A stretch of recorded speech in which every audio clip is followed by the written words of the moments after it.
down the street. So we drop it, so we do it. This is when you come feel like down the street. So we drop it, so we do it. This is rhythm like a lot down the street. So we chop it, so we do it.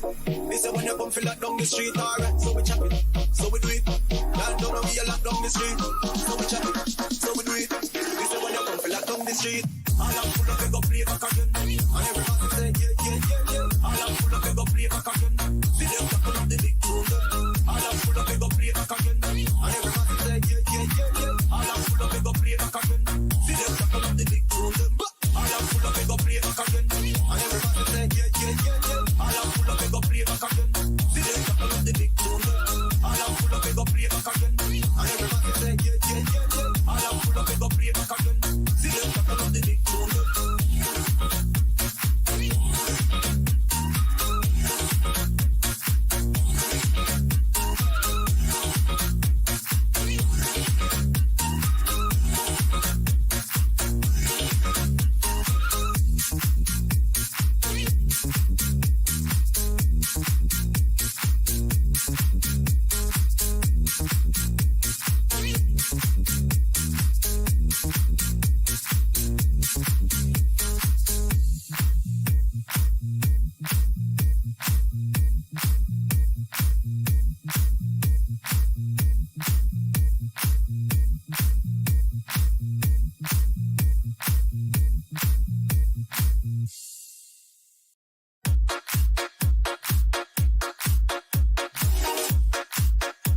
back again. And everybody say yeah, yeah, yeah, yeah. All I'm full of it go play back again. See them tackle up the big tune.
Good morning.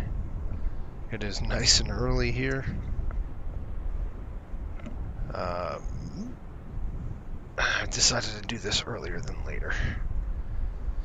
It's because I got a lot on the schedule today, so we wanted to get this flight done. Welcome to the Coastal Charters. We're going to be flying a flight from Boston down to Fort Lauderdale, and then we reposition over to Miami, and then we'll pick up a couple trips down there in Miami. And that's kind of how this is going to be set up. So I'm going to get Cliff started, And Cliff is our first officer, by the way. If you're new to the channel and you want to know what we're about, it's really 3 things. Learn something, have fun, and do it right. Those are our 3 kind of things we do here. Best we can.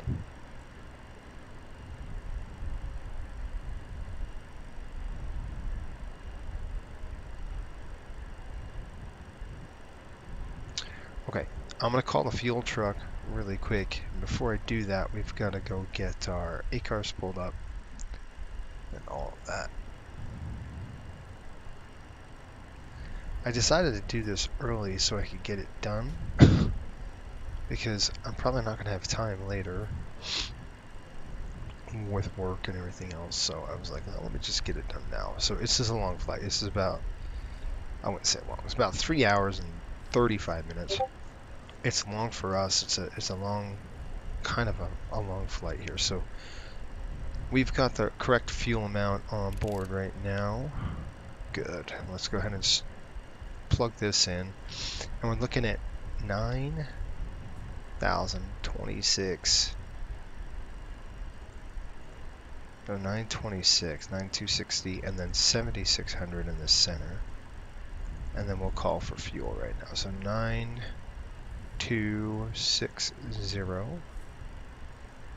And that should give us our fuel weight that we need of 26.1. And that's kind of what we're looking at as well. So let's go ahead and call our fuel truck. We'll get the fueler on the aircraft. Refueling truck is on its way. There we go. By the way, if you're just checking in Please don't load aircraft and until you're the new fuel to the truck channel, arrives and asked to do it. definitely subscribe. We're obviously flying the MD-80, and this is not an easy aircraft to fly. It's very, it's intense in terms of just all that's going on. So bear with me. We got takeoff gross weight here at 19.2 on the CG. So I'm going to write that in there just to help with the performance. We're going to have 3,000 on the cargo, and then we'll have only 60 passengers total today. That puts us right in this. Obviously, this is a takeoff gross is kind of an aft CG with our fuel coming in as well. So that's what it's looking like. We're on ground power, which is nice. It's beautiful out there. It's a little cold in Boston right now. It's I believe it's what, -1. So something 30 degrees out there. But we'll get, like I said, we'll get Cliff running here, and in just a minute we'll do our flows. He will do his flows, and then we're going to be golden. Alright, so the park brake's on, battery switch is on, fire loop. Let's do that right now. I like to go and do the loop checks. That's part of our flows. Cliff has his flows, we have ours. So this is loop. We're going to check all the loops, just make sure our loop tests work. And they're all on both. That is good. Loops are good. We have external power connected. We don't need that. APU air. We don't need that either for now. EMER test. Let's go ahead and do that. So I'm going to shut the light off here. And then we'll go to the overhead panel and just do an EMER test, which is going to be right here. And I'm going to throw this to the on position. You see how all the emergency lights are on. Position. Okay. So the fueler should start pumping fuel automatically. Please use your airplane fuel system to set the desired fuel quantity. Alright. So that's good. EMER's checked. Then we're going to come down to here, up again here. We're going to go throw one pump on for now, just because of we got to get that pump going. EMER lights are armed. Coming back down here. We're just going to go ahead and roll this to 15. I'm going to check the fire loops right now. Fire left engine. So one of those things we'll do right away. We'll go ahead and cage the attitude. And while I'm thinking about it, I'm going to come down the panel here, and we're going to put our gross weight at 97.1. And then we'll come back down here. We're going to open the cross feeds. and then we'll get our... And while we do this, let's call Cliff and tell him to start setting the aircraft up. Let's start setting up. Roger. All right. Cliff's probably going to try to kill us today. He always does on every flight, so we'll be aware of that. All right, we've got our index you could see here. Looking good. AIRAC 2212 cycle. It's good till December 29th, which is great. We'll go position initial, and we're going to go Boston, and he'll get us all dialed in terms of lighting and stuff like that. So I'm not worried about that.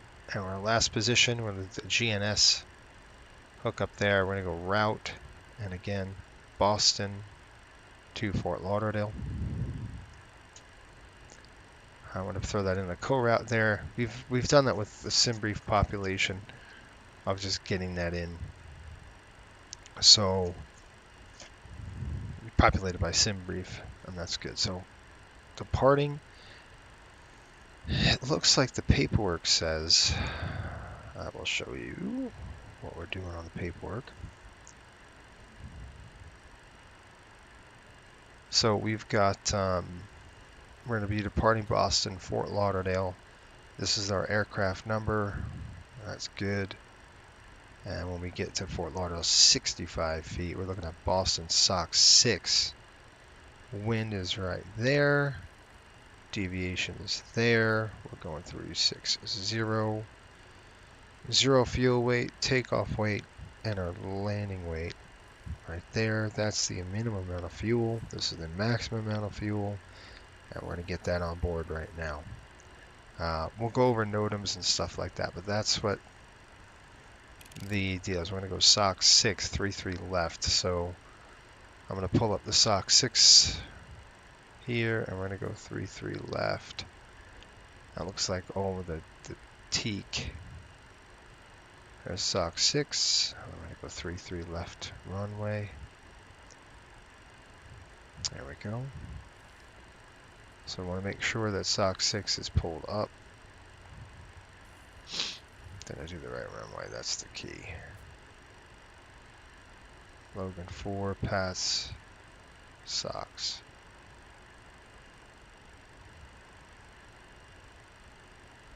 Let's see what we got. Yeah, I just want to make sure that the legs look good. We got SOC 6 here. We're going to go 33 left transition. That is not correct. That takes you to SOC, so that is not right.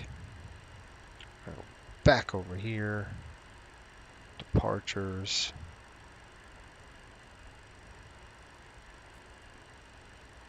Three left SID. There we go. Now we got SOC 6 selected.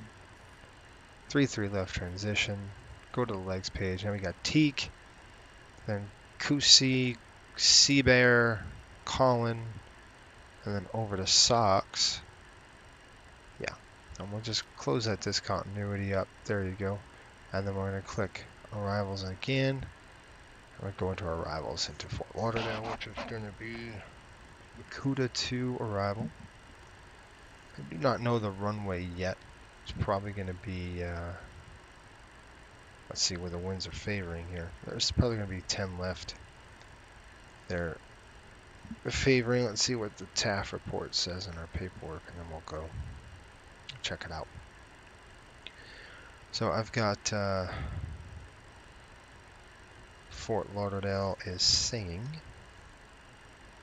All right, now terminal forecast here in Fort Lauderdale. NOTAMs. Basically 060 to 11. So 10. Hi, Captain. How are you feeling today? Fine. So we'll get that done. It's probably gonna be that 10 left runway. I'm just gonna kind of tentatively plan that. Probably gonna be the Holid runway, and then let's click on the legs page again, and you can see I'm just going to make sure that all these discontinuities are actually synced up, and we're good. We got a long flight ahead of us. Okay, let's activate it, execute it. All is good. Click route data. And we will populate our legs here in just a minute. Let's just go to init ref, and we'll do our zero fuel. And our zero fuel is 97.1. Usually the case here. And we're going to go zero fuel. Our fuel is going to be 26,100 pounds. 26.1 / alpha. Reserves. Oh, let's start. Let's call GSX and tell them to start boarding. Request boarding. Boarding requested. Reserves, we're going to put in at, it says 7.9, so let's go ahead with 6, not less than that. Cruise altitude is 360, and our wind, max altitude 356. By the time we climb, we should be there. We should be ready to burn that fuel a little bit. 284.87. We're starting to board. Ladies and gentlemen, it is my pleasure. We gotta, like I said, up at altitude is -50. Top of climb. That's the ISA deviation gonna be 7. That's fine. Click the takeoff tab. We'll go to the EFB. A couple things we're gonna do is we're gonna set it to flight mode right now. Lets us know that we're gonna be in flight mode and not to burn the battery too much. Performance data coming in here. Going from Boston. Winds at Boston. Did we write it down?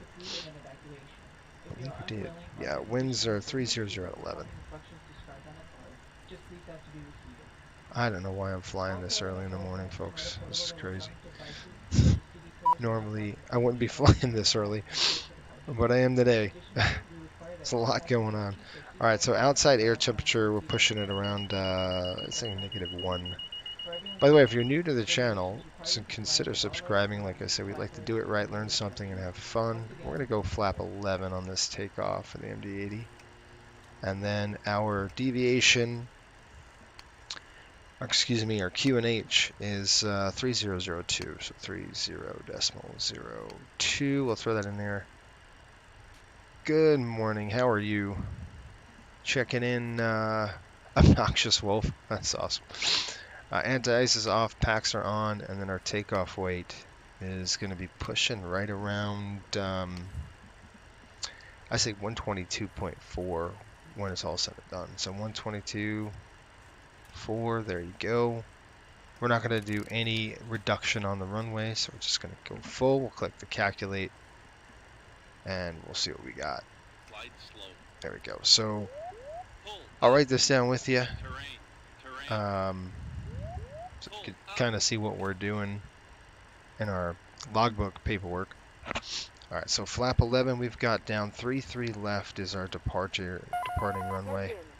We are definitely going to do a reduced temperature takeoff.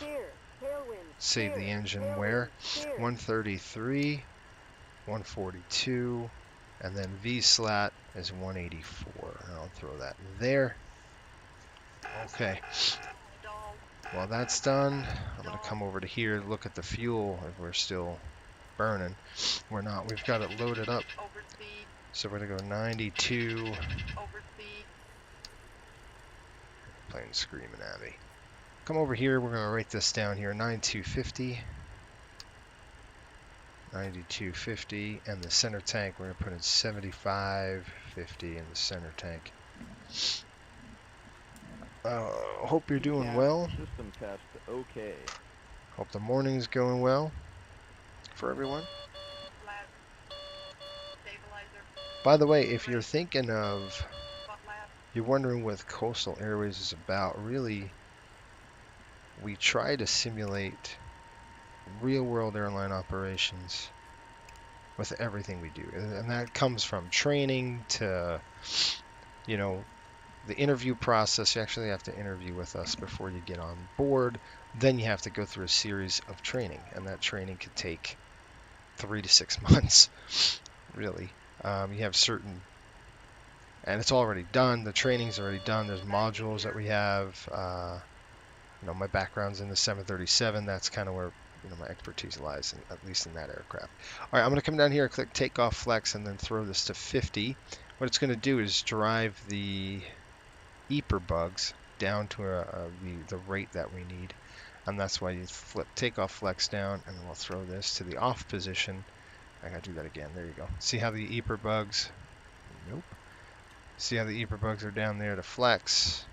That was Cliff doing it. He Hi, was the testing it. He security went and like that safety and check tested are that. all done. Are we good to start boarding? Yes. Yes, please. Okay. Pre-start check completed to the line. What time zone am I in? It's early for me. It's 5:14 a.m. So I'm in Mountain Time. What time zone are you in? Are you in Eastern? This is good. Get Eastern folks a chance to watch the stream. We'll throw down the yoke. Push that in there. We'll get ready to go on this side. Yeah, that's kind of where it is. It's like our Eastern time zone folks usually can't watch me live because of the issues with, you know, I start late because we're in the West. 42 in there. We're going to go ahead and climb.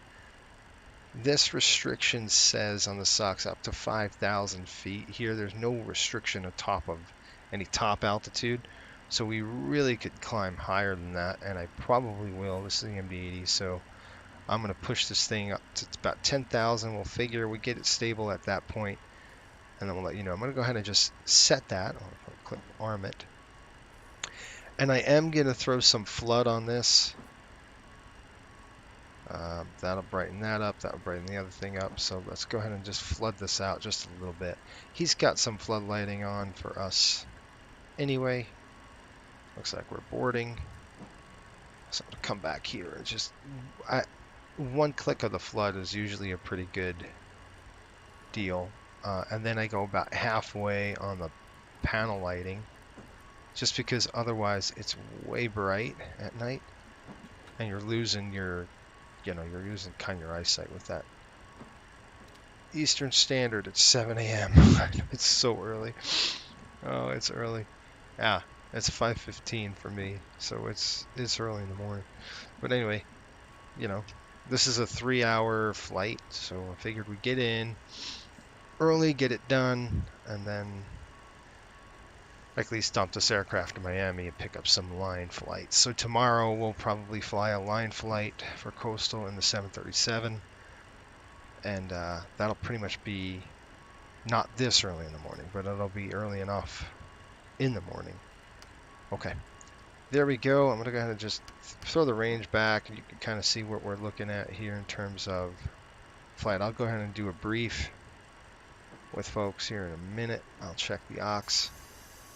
I hear the O2.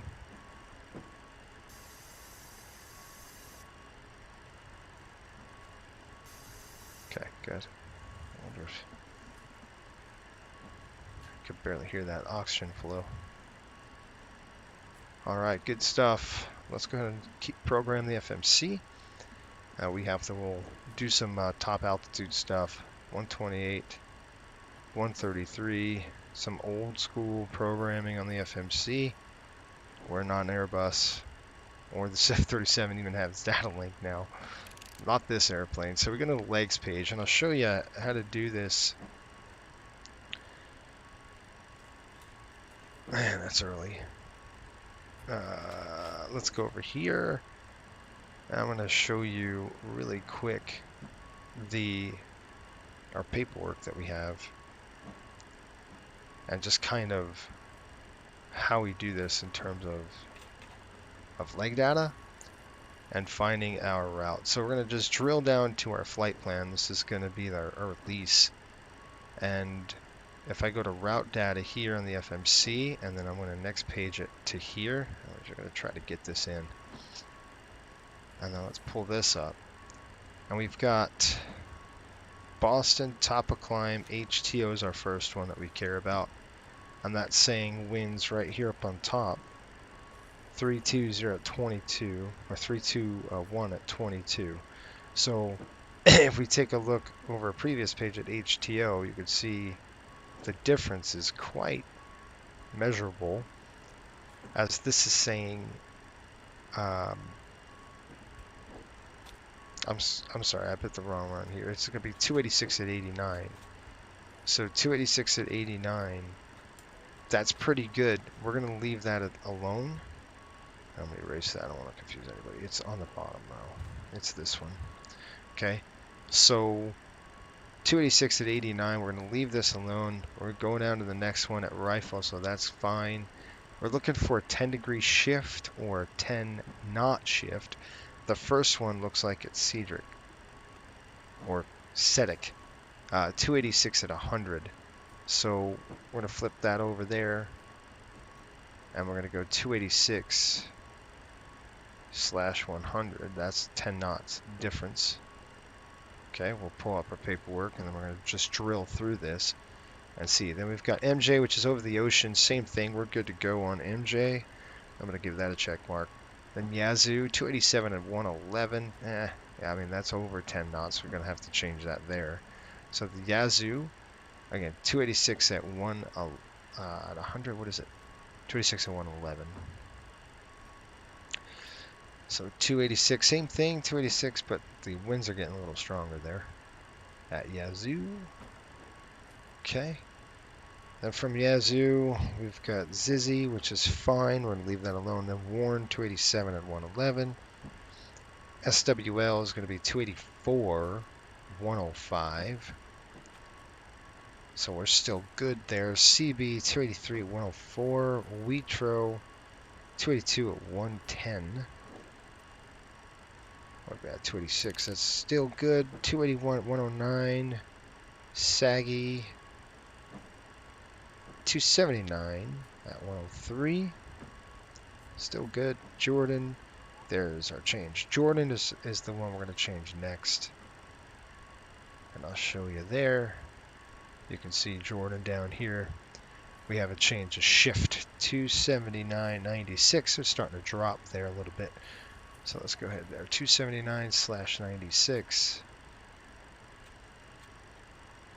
over at Jordan. So we'll throw that in there, execute that, and then we're going to keep going. 87.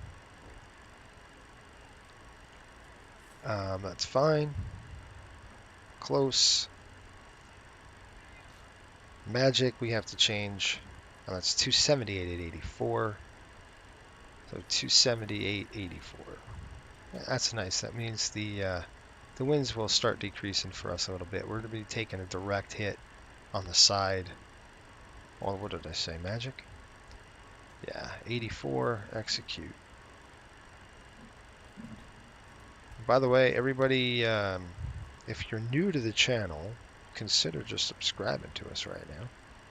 We're trying to show you some real good practical principles that you would use on a flight. We got 89, 74, that's fine. 86, that's fine. And we're all the way through. So the rest of the flight, on the legs at least, are set, ready to go. Looks like GSX is done.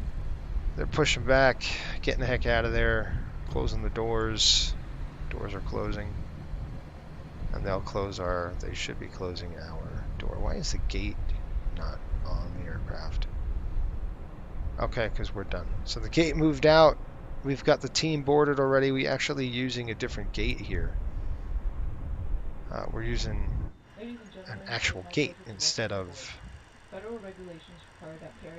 you know, instead of, normally like charters like this, you would use, I'm going to go 2200, you would use, like the FBO usually, and in this particular airport in Boston, they use this terminal for the Delta terminal on the other side of the airport. I believe the Delta terminal. That's what they use. So, and this is real life satellite terminal. So all the places that we go to when we do these charters are actually where they would actually park. We're not making this stuff up. We've researched it, That's pretty cool. 19.2 on the CG. So we'll start our dial flap process, and then we're going to go flap 11 on the departure. We'll go ahead and get this thing set up.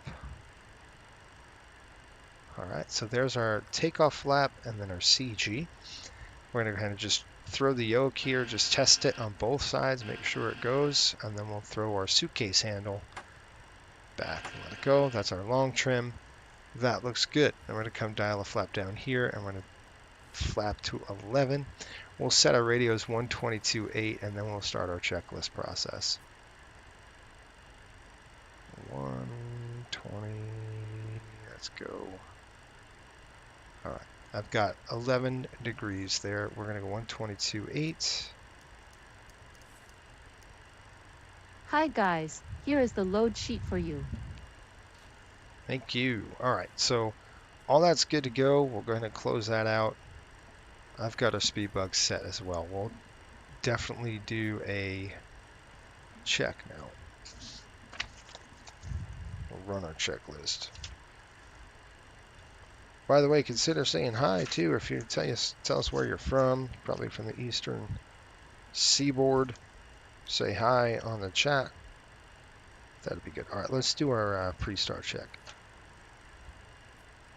And while they do that, I'm going to actually turn on the APU right now. So let's get the APU fired up, just so we could get it running. We know it starts, and that's the biggest thing. I'm going to go ahead and throw the galley switches on. Good.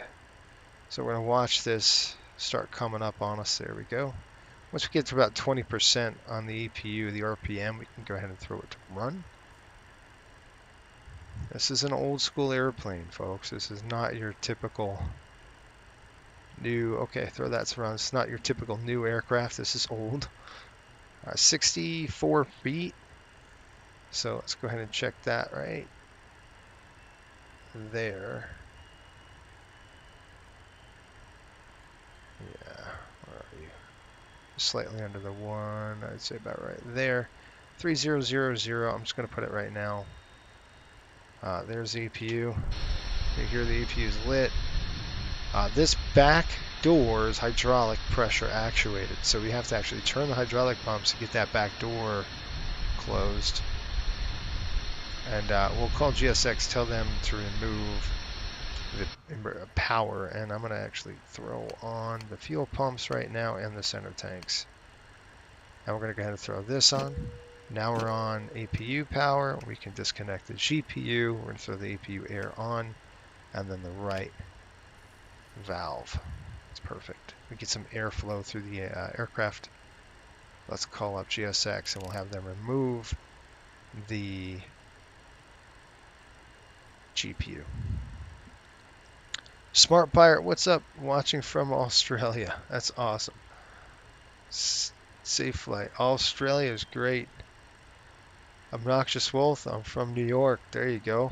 Are you a hockey fan? At all? Alright, let's do the check.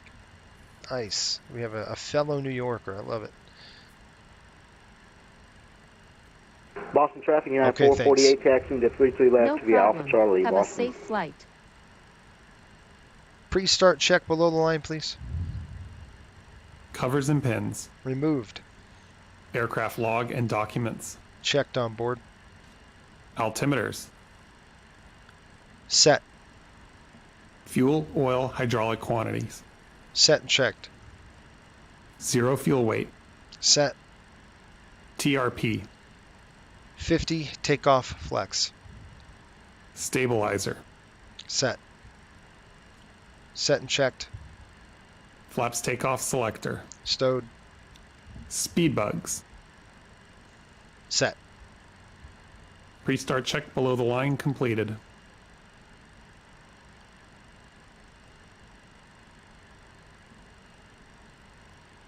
I just got the honeycomb yoke and throttle. Looking forward to trying it out. Have you seen 737 attachments for throttle? Yes.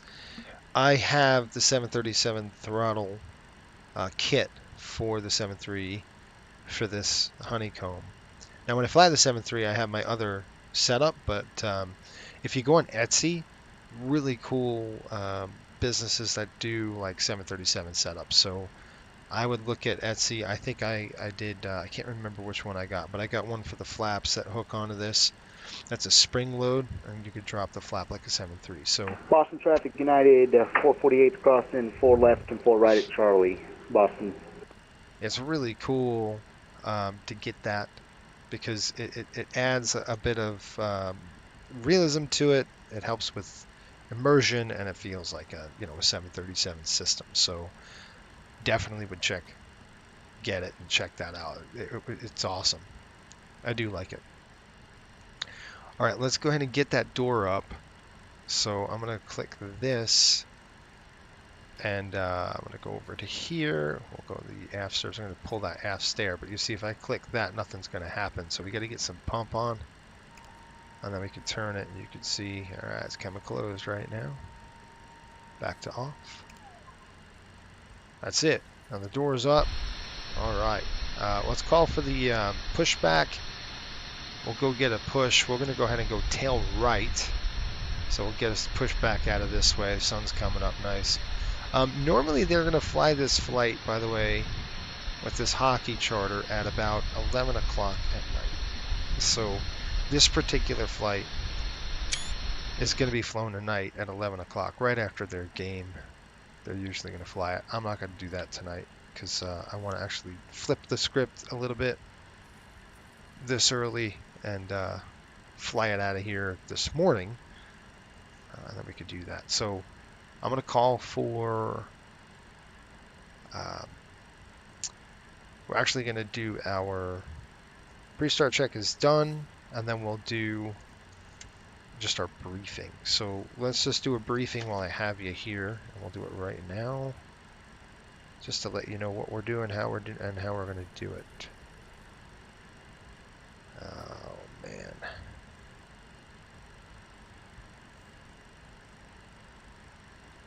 Where is the stupid?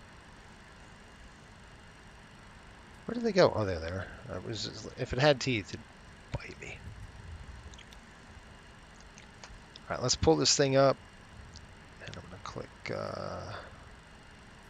unload. I'm going to go Boston, Fort Lauderdale. I'm just going to load it in and show you. Here's our route of flight. I'm going to pull this up. Okay, so our route of flight Boston takes Traffic us... 448 crossing 9027 at Charlie, Boston. Where's he going? Yeah, okay. There's our route of flight, pretty much over the ocean. We've got rafts on this aircraft, so we're legal. And we're going to do the SOC 6 departure. So we're going to take off here about 3:14 on the heading, go to Teak, Cowsey, Sea Bear, Colin, over to SOX, and then thence to Long Island. And the airport in Boston, you could see, we've got a pretty long taxi. We're going to go 33 left, so it looks like we'll go kind of out of here on Echo, probably to Charlie. So we're going to go Echo, Bravo to Charlie, over, and we'll just take Charlie all the way down and through to 33 left. We got a couple hot spots to deal with. We got one hot spot here, HS3. You can see right there, maintain vigilance on taxiway Echo and Kilo when approaching runway 422. And I don't think we're going to interface with that because we're going to go up to Bravo and then over to Charlie. We're going to have HS4 for sure. Vigilance on taxiway Charlie when approaching runway 927. Maintain vigilance on Delta when approaching 1533 left. So our departure is 33 left. And okay, that's it. That's what we'll be doing. There's our wow, this is early sun. Yeah, Pops, it is. I started early. I got up early. The dogs got me up, so that's what I'm doing. By the way, those Rangers, they're coming alive. Boston Traffic United 448 taking off 33 left, departing to the north, Boston. They played like crap yesterday, and they beat them. I mean, that's a good sign. That shows that the team's waking up. And I think our theory was right. I knew they had a hangover. I'm like, this seems like this team is still tired from going deep in the playoffs, and I think that's what kind of did it. So they kind of woke up. It's good to see that. Do I want the icing equipment? No, we're fine.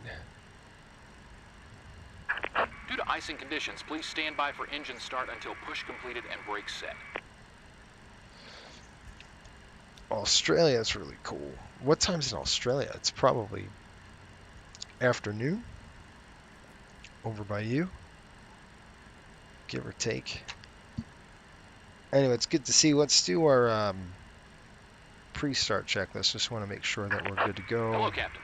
We're ready for pushback. Seatbelts. I'll go ahead and throw the seatbelts on. All right, good seatbelts. All right, let's go ahead and tell Cliff what to do here. We're going to do our before start check. Are you ready for the departure brief? Go ahead. Any questions? No questions. All right. Departure check. We already did it, so we Bypass don't need to bin do it. inserted. We'll just do our before start checklist. Welcome on board today. Before start check, As you locate Parking your brakes. set, please place your smaller Doors. items closed, in front of you to provide Startup and more room pushback for larger clearance. items Approved. in our overhead compartments. If you need assistance, contact the flight attendant. If you are unable to accommodate any item in the and cabin, I'll tell you what. bring it to the boarding door and we will check it for you. Also, Before start check completed, ready for engine start. All right, let's go get a push. We'll get the aircraft hooked up. Tow bar's hooking up. The sun's coming up. It's going to be a nice flight here. We should have great weather. Some turbulence on a route of flight, but these are hockey players, so not too worried about it. Passengers are a little different. We're going to go, what did we say? We said nose to the right. No, we wanted nose left, tail right. That is correct. Release parking brakes. So what we'll do, we're just going to get in there, release our brakes, and then roll through. We've got just some turbulent plots up to where we are in the northeast. Surface to about 8,000 is going to be bumpy on the climb out. It should smooth out during cruise, and then descent should be great. Okay, no thunderstorms forecasted in Miami, in Fort Lauderdale right now, so that's good. Boston is pretty. They've done a good job with Boston. It's good to check it. All right, let's do it. Push back. Coming in here, throw the brake. Commencing push. Due to icing conditions, please stand by for engine start until push completed and brakes set. Why would we do that? There's no icing. Boston traffic. Riptide 5800, push Alpha 16, Boston. What's he doing? That's not the nose. Not where I wanted to go. All right. Here we are. I'm just going to take this EFB down. And I'll take this EFB down as well. We don't need that on. It's a pretty airport. They've done a really good job on this scenery. It looks great. Look at all that exhaust vents. Let's go outside, have a look.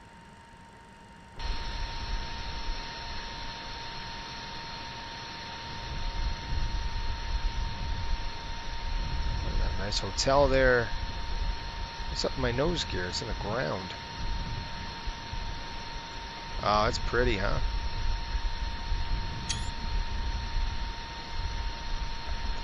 It is pretty. This is the satellite terminal, like I said, which is where the players actually go.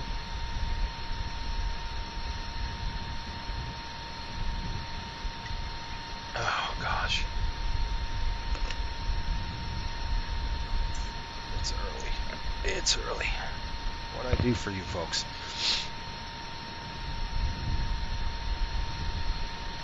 And then actually in the terminal, okay, we're gonna go ahead and set the brakes. Brakes are set. How the Islanders doing? I haven't seen what their we don't have an engine start. We haven't even started the engines yet. I'll wait for him to disconnect the tow bar, and then we'll go ahead and fire. I'm thinking we could just start one,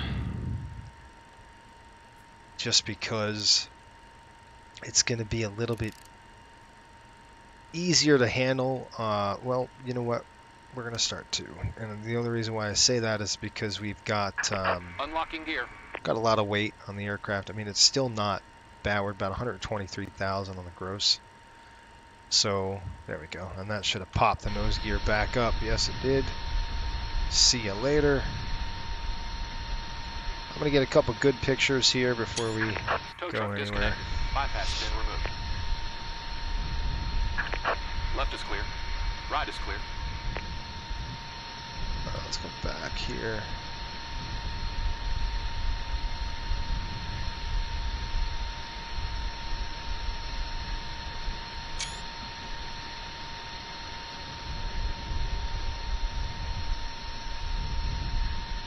Okay, one more shot. Let's go ahead and fire the engine. All right, let's start right. Start left engine. Starting left engine. Okay, we're gonna flip. I know I said starting right, but I changed my mind. Left All right, start valve open. N2. Oil pressure. Young aviator, what's up, buddy? How are you? Hopefully you're doing well. Enjoying the morning. Clear to start N1. engines. School, I know, is getting out for a lot of folks who are in school. Fuel on. 22. Here comes the fuel. Fuel's coming on. You would time it right now. So you set the timer, which I'm going to do. Fuel flow. And EGT. you set the Left timer start valve for. You got closed. good light right there. And you set that timer for.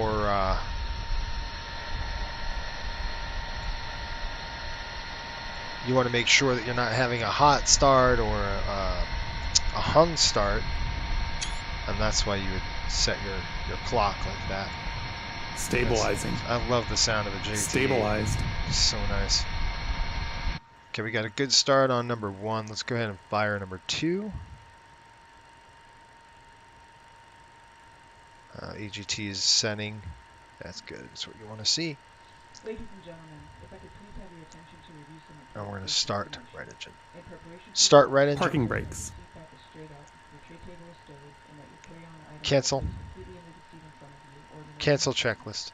For everyone's safety, Roger. regulations require Boston traffic Southwest 3150. Start right engine. ILS 27. Starting right engine. the straps so it fits low and tight across your hips. To Right start valve open. N2. Oil pressure.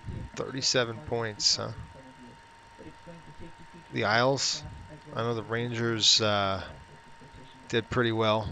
Your seat Like I cushions said, they played like N1. crap, to remove it, but pull out the ticket with you to the nearest they check won. exit. So After it's exiting good the to see aircraft, that when the reach your team's starting to wake Fuel up. on. Fuel's coming on.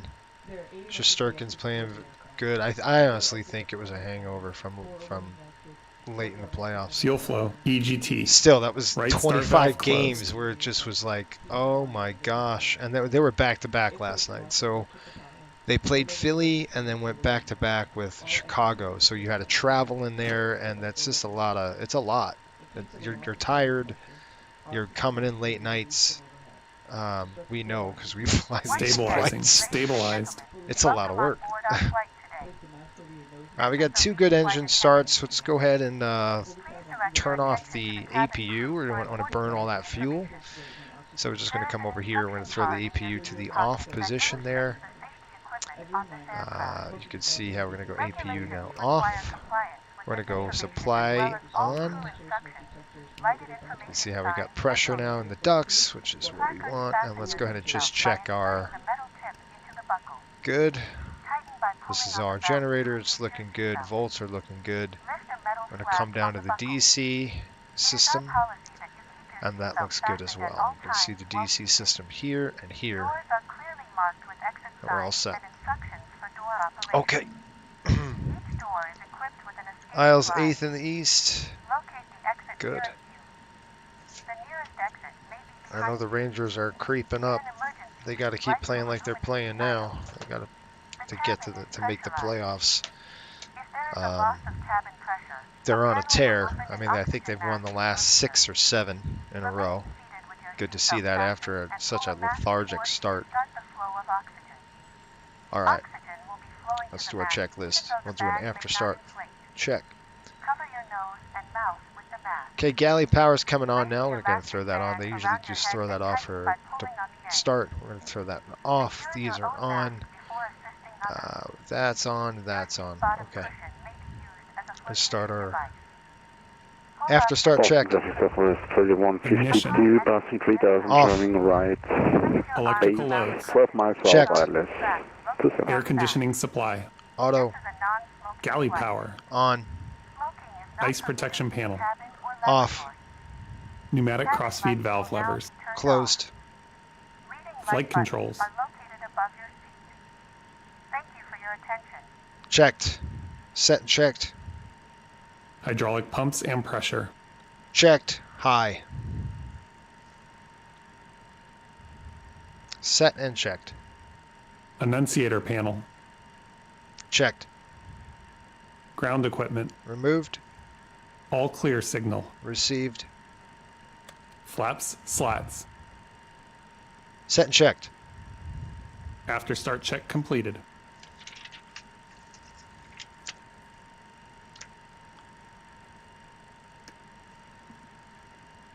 We are cleared on the left. We are clear on the right. Before taxi. Taxi check. Fuel heat. Off. Flaps and slats. 11 degrees. Takeoff. Eperbugs and TRP. Set and checked. Takeoff speeds. No changes. Takeoff briefing. Performed.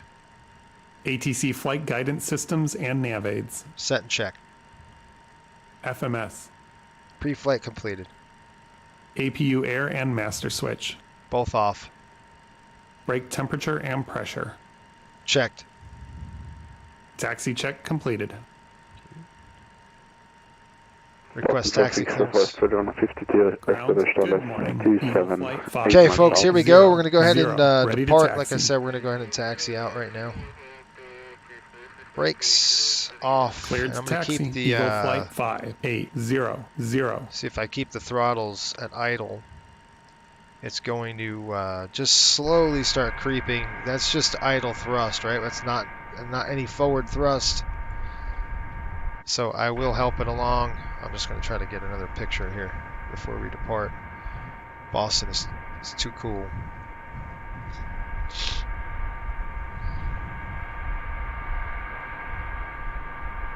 Let's see if we can go higher. There we go. Get a good shot of the airport. There we go. All right, let's go. I'm going to push the throttles up a little bit and help it out. I'm going to reset this. Just this touch. We don't need a lot, that's for sure. We're going to go ahead faster than this. That's that's not going to work. That's why I started both engines. It's just because of, there we go. It's just because of the weight. It would have been tough with 122. We would have done it. Boston traffic, Riptide 5800. We're going to be heading taxi to runway 33 left, Boston.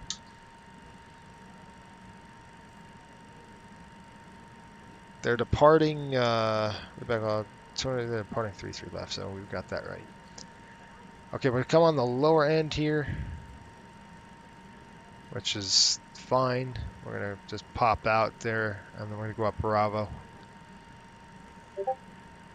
Once we get the aircraft rolling like this, we can go idle thrust, which is fine. You can see how the aircraft is nice and controllable right now with 2 engines lit like this.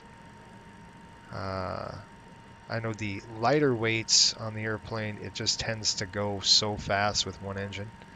So it's important to, the terminal is pretty, look at that. Fly Tampa did this, it's just great. They did such a good job on this. See how we're zipping. And this is idle thrust. So once you get the airplane rolling, it just kind of doesn't want to stop. Alright, look alive. We're going to go down to Bravo. We're going to be making a left onto Bravo. I might even need some brakes here. Alright, we've got Echo. Bravo's coming up. You can see that there. I'm going to just touch the brakes just to help it out. Just a little bit. There we go. You don't need a lot of brake, just a touch on the brakes. It's an MD-80. Let the nose roll over the top. Wait. Now turn. I'll help it out with a little bit of brake. There we go. And I'm going to go ahead and straighten the nose out again. I'm going to take this up to Charlie now. And then we'll go ahead and cross. So the airplane doesn't want to go here, but it's going to start increasing again. Does the MD-80 use rudders or the tiller? See, I'm steering with the tiller right now. So down here, you can change the setting. I didn't. It just kind of did that on me. And I was looking all over for it. 27 vacated. I was looking all over for the dang tiller before. And I'm like, what is going on with this airplane? So the setting kind of did it automatically for me, which was not what I wanted. It was kind of a rough go. And I was struggling for a few flights going, where the crap is this tiller issue that we're having? There's some Southwest gates right there. It's a fun airport to fly into. You gotta love Boston. Well, I don't like the Sox or the Bruins, but the airport's cool. There's a lot of history with the Sox, so that goes for many years. All right, there's Charlie. So we're going to go ahead and cross Charlie right now. We're going to go ahead and cross 2-2, but I will stop the aircraft before we cross just to see what's going on. So I'm just going to tap the brakes, take a look. The approach end looks good on this side. Boston traffic, Riptide 5800, going to be crossing 22 right, 4 left.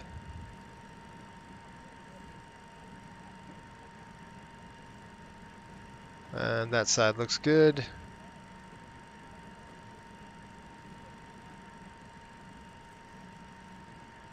All right. We've got the strobe lights on now as we're crossing the runway. There we go. So we're going to cross Charlie. We just did.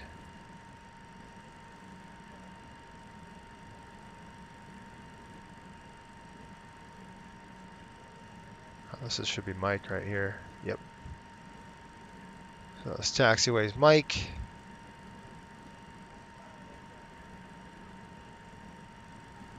Did I miss anybody? Auser 8th.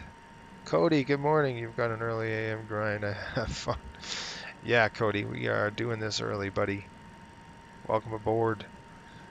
Hopefully you're enjoying. I saw you. You got to fly the St. Thomas trip back. I saw that last night. It's a pretty airplane. Gotta love the 80s. It's a shame. Boston traffic crossing 22 left, 4 right, Boston. Lights coming on. Just throw the lights on for now as we cross the runway. Go, just letting them know that we're crossing. Alright, we're going to stay on Charlie. We're going to go ahead and bear over to the the opposition. We'll keep them on though. I mean, we'll keep them down. You can see they're going to be hung down on the under the wing here. See those little lights right there? That's what that light is. As we go across the taxiway. Real nice airport. They did a really nice job. I'd wish they'd get going with Tampa. Like, what's going on there? You know?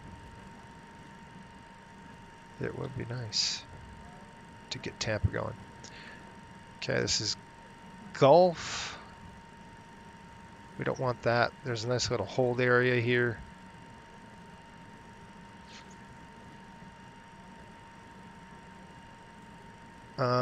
Cody, beautiful morning there in Boston. I've got to get ready for work. That sucks, huh? Just want to drop in and say hi, good morning to you. Have a good day. All right, Cody, we'll see you, man. Fly safe, buddy. Cody is a CFI. He's probably got some students going. He flies for the airline as well. Flies for us. All right, we're going to be crossing another runway here. We're going to be crossing 9027. Keep your wits about you. This one's the active, and you never know with VATSIM. Boston traffic, Riptide 5800, crossing 279er. Boston. Lights on. Get those lights on now. Looks good on that side. Man, what a beautiful morning here. I love flying this early. Like, at least in real life, I like the early morning stuff. All right, here we go. Crossing the runway. Before we take off, we'll get a couple of pictures. All right, let's say call the cabin crew. Cabin crew, please be seated for takeoff.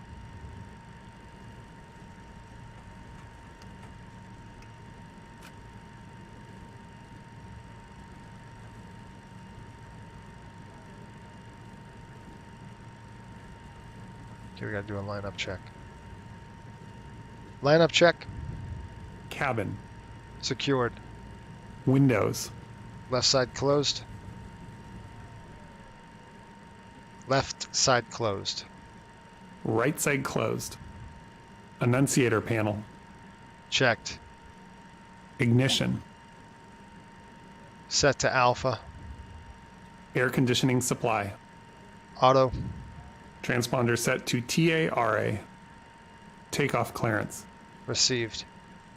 Lineup check completed. All right, we'll stop him right there. We'll stop the aircraft right here. Let's go and set the park brake. Go outside, take a couple pictures, and then we'll take off here.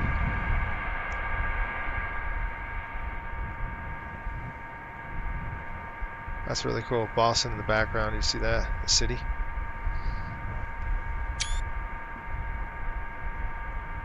Let's get some shots. Why not? All right, folks, we're ready to go.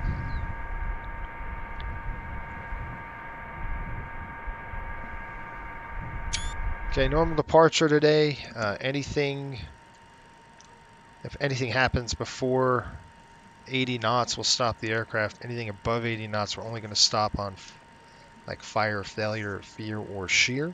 And what we'll do is we'll go throttles to idle. I'll throw the speed brakes out, reversers, braking, and then we'll taxi off the runway and see what's going on. No weather to speak of here, so I'm going to go ahead and just stop this. And I'm going to go ahead and set the terrain on. Again, no terrain to worry about here. This is pretty flat. Just a couple of things on the takeoff. We'll line up the aircraft. We'll go ahead and throw the EPR to 1.40. Once we get the EPR on, we're going to go ahead and engage Toga, which is down here. We'll go auto throttle on, and then Toga will then start steering with the rudder pedals. Okay, once we climb at 400 feet, we'll throw our lights to the off position, and then we'll call for a heading select, or we'll, in this particular case, arm the navigation. So we'll call arm navigation, and then we'll select climb power. We'll select vertical speed.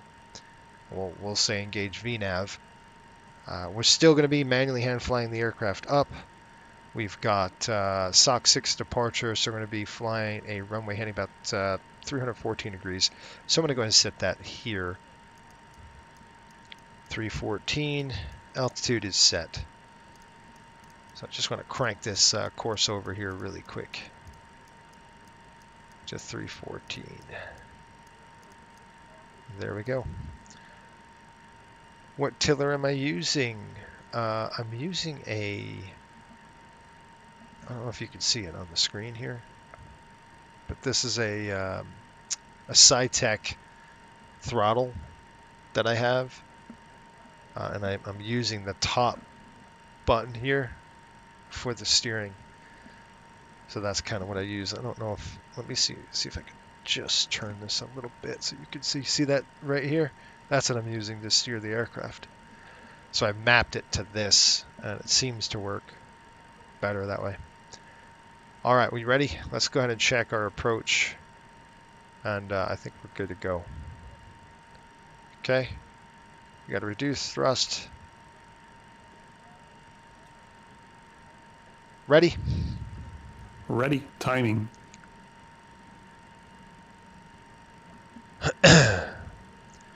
Boston traffic, Riptide 5800, taking runway 33 left, departing north.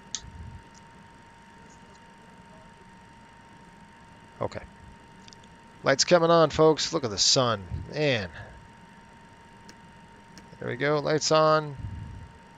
Taking a peek across here. That runway is good. We're going to crank the nose gear over. Okay, 33 left on the pavement. 33 left in the box with the rocks. We're ready to go. 10,000 foot runway is an MD-80, so what we're going to do is roll it like this. Get the nose way over the line and then crank over. And that'll line us up pretty good. There we go. We're good and lined. I'm going to go ahead and turn on this guy and shut up.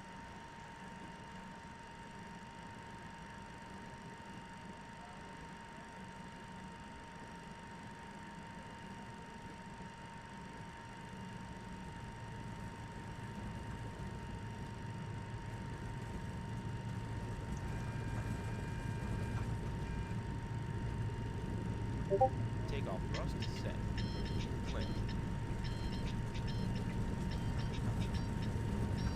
80 knots, cross check.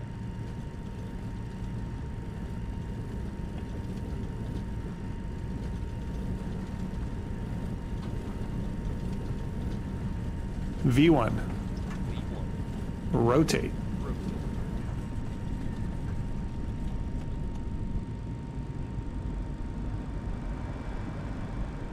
Positive rate. Gear up. Gear up selected.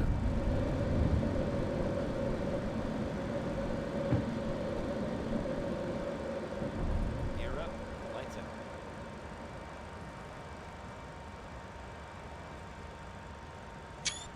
out. Arm navigation. Set. Arm navigation. Navigation is armed. Climb thrust. Select climb power. Climb power is set. Climb thrust set.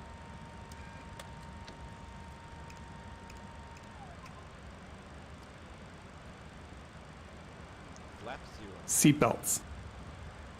On. Climb check complete. Slats retract. Slats retracted.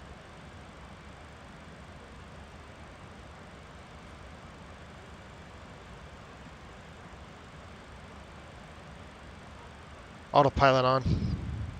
Autopilot 1 is on. Engage VNAV. Mach select engaged. VNAV is engaged. There we go. Mach select engaged. Okay, we got speed low coming in. We got nav track on, speed low. We got a VNAV climb, so the airplane's going to start pushing us down. All right, looking good. That's up, that's up. Through 6,000. I'm going to keep cranking up on our altitude now. I want to bring it all the way up to 36, did we say? What's our altitude? Top altitude here. Top altitude is 36,000. So we'll set 36,000. We'll pull this to set. It's armed. VNAV climb, nav track, VNAV climb. Airplane's doing great. Let's go into Cowsey. We're at 5. I'm going to set my heading and adjust that. Lights coming off for me. Let's go outside and see this thing spewing fuel. That's what the MD-80's about, folks. It's loud and it's smoky. It's the way we like it. Okay, flaps are up. Everything's good there. Gear is up. We got a good aircraft. We're flying. There's that smoke coming out. And what a pretty shot that is, huh? Nice in the sun like that as it coming through. Let's go on this side and get a shot. I still can't get over how nice this sim is. This sim is just absolutely beautiful compared to what we've come from to where we are now. It's just truly, it's amazing to consider just where we've been. Through 10,000 feet, we've done our climb. Check, my lights are off. Like I said, it might be a little bit bumpy here on the higher altitudes as we start climbing through, but it should start stabilizing for us. That's it. That's all she wrote. Good departure. Gonna go ahead and reset our speed bugs here as the airplane starts to accelerate. And we're okay to accelerate now because we're really heading on our track southbound. So we're good. Man, pretty. Let's go get a wind view for you.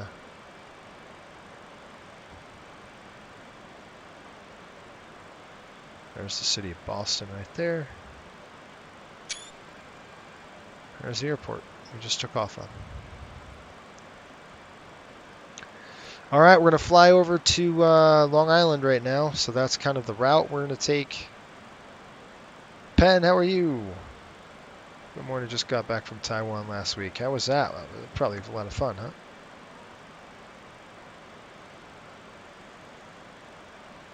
Lots of fun. Cool. Let's get out. Just take a couple shots while we're at it.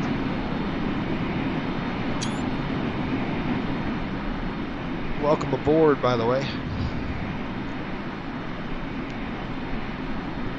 It'll be nice to park this aircraft for a couple days. We get a few days off, and then we're going to try to fly the line here on the 737 tomorrow. I do like flying it, but it's a lot of work. Not the 737, this one. 737 is a cakewalk compared to this aircraft. Lots going on with it, but we're starting to feel comfortable. There it is right there. We're feeling a bit more comfortable in the aircraft. Yesterday, well, actually flying into Boston, I did a auto land. I've been trying to do the auto land for a few landings now, just to get used to it. I could have used that into Edmonton. I mean, not into Edmonton. We flew into Vancouver, and it was just crap. It was Cat 3 approach stuff, and it was all of Cat 1 at least. Transition set. So it was all of Cat 1, and I could have really, like I said, I could have really used the Cat 3 minimums. It would have been great. Now we can, with confidence, fly a Cat 3 approach on this aircraft with the auto land feature. So it's a very capable airplane. It could go down a Cat 3 now, so that's really good. We were kind of limited to Cat 1. It's just still trying to figure out the auto land system, but I got that worked out, and I had a successful auto land with it the other day, just practicing. It was VFR conditions. So. Ladies and gentlemen, in just a few moments, we'll begin our meal service for the flight. So does that answer the question? No, Israel Teller, we've got that question answered. And your beverage choices available. We request that you I forgot to turn this camera on the back camera. to serve you efficiently and also for your own safety. Oh, all right. Thank you. Now what? Now what do we do? We got 3 hours and something minutes to fly this thing, and then we've got 2 flights today. We've got to fly to Miami. I mean, fly to Fort Lauderdale and then over to Miami. So it's a few trips. This will be a quick turn though, right? We're gonna be really flying this thing to Miami and then we're done. All right, we're heading to the Sox. Once we hit Sox, we'll go ahead and start heading into, I believe, our next waypoint is going to be the Hamptons, which is HTO. I'm going to actually dial into that, and it's going to be a beautiful day. Hopefully you can see Long Island. I know we got some cloud cover here, but hopefully that gives way a little bit so we could see Long Island and how beautiful the Northeast is. This time of the year, it's pretty. Nice turn here. We're going to go ahead and turn that southbound track. I'm going to throw my heading. We'll just keep spinning our heading bug. 23,000 now. By the way, if you're new to the channel, please hit that subscribe button for us right now. That helps the channel grow. Good in AC load. Looks good. Our CSDs are performing as they should. We had to spend $2,000 on a CSD. We broke one headed over to Phoenix from Lauderdale one time. There's right now off of the coast is going to be Cape Cod. So you could see kind of Cape Cod right out the window here. If you look, you see this, there's a line of a peninsula right here. That's Cape Cod. Kind of comes off of Massachusetts. It's a pretty area, really nice. It's gorgeous out here. Martha's Vineyard is coming up as well. Let's see if I can show you Martha's Vineyard. It's kind of shrouded in clouds right now.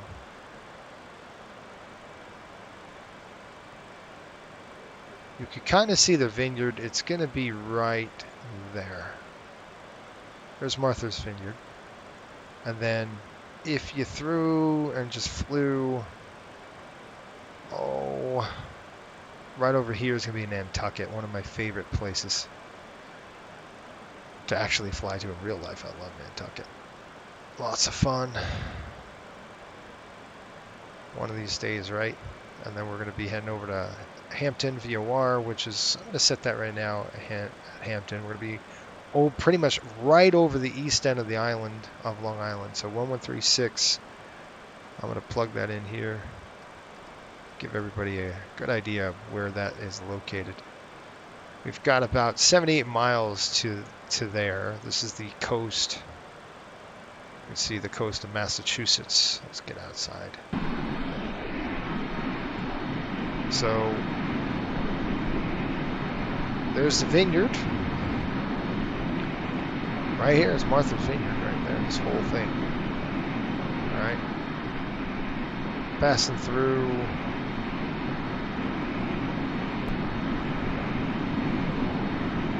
Really pretty stuff.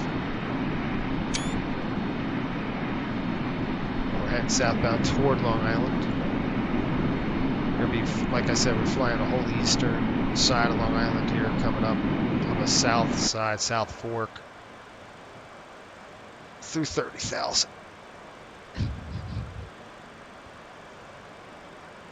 Okay, drink time.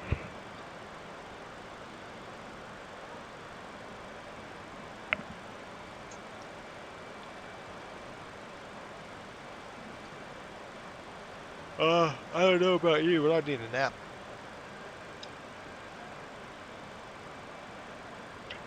Most of you are getting up for work. As you're starting your day. Man. Okay. Looking good. Oh, I gotta stretch out. There we go. Alright, so SCY is going to be Sandy Point, Block Island. That's where we're headed now. Is that an aircraft? Or is that something on my screen? I thought I saw something right there. That might be something on my screen. Seeing a void, right?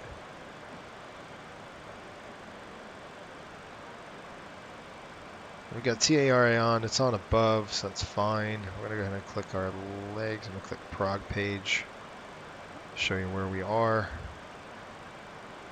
1087 was it? 1500.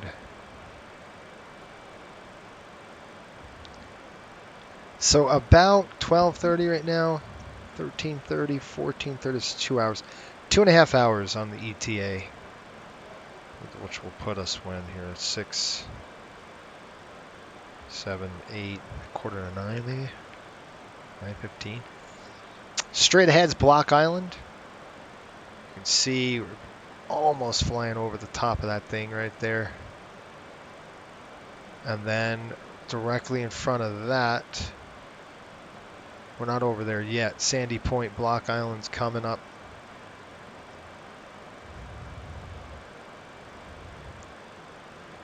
And then we're going to be beelining toward, making a beeline toward the Long Island.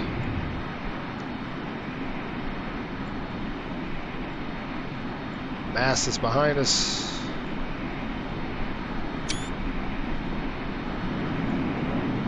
There's Block Island right there. And you can see right here, kind of get a picture of it. This is Long Island. So we've got Block Island right here, Long Island right here, the south side of Long Island. We're going to be flying right over the Hamptons, and then we're going to turn southbound over the ocean. When we get to Hampton VOR, that's when we'll start the turn. So there you go. There's Montauk right in front of us. 35,000, we're going to go to 36.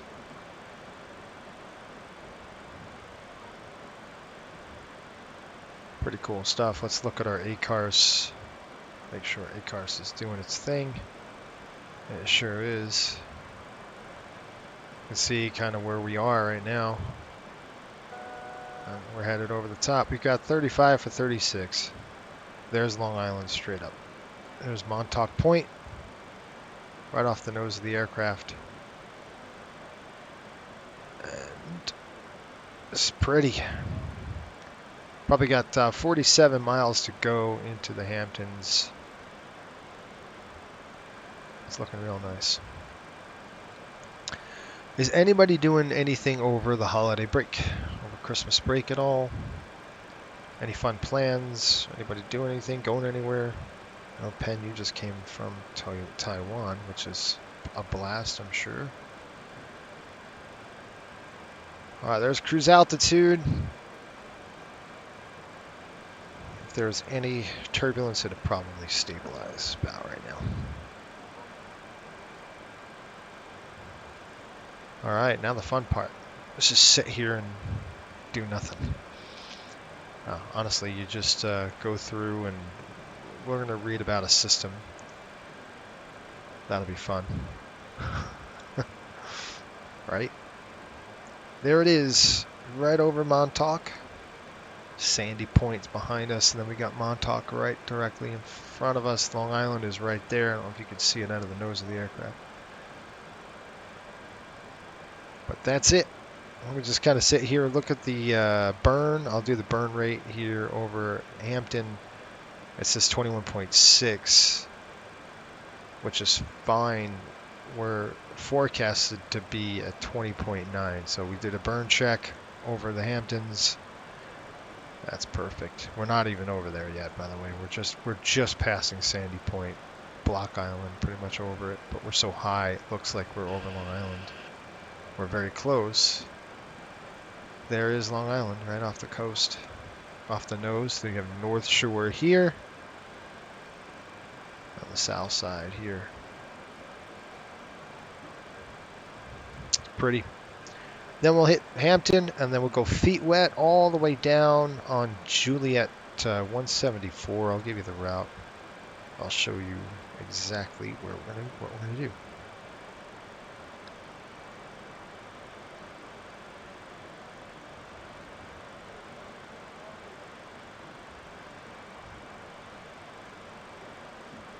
Tyler, what's up, buddy?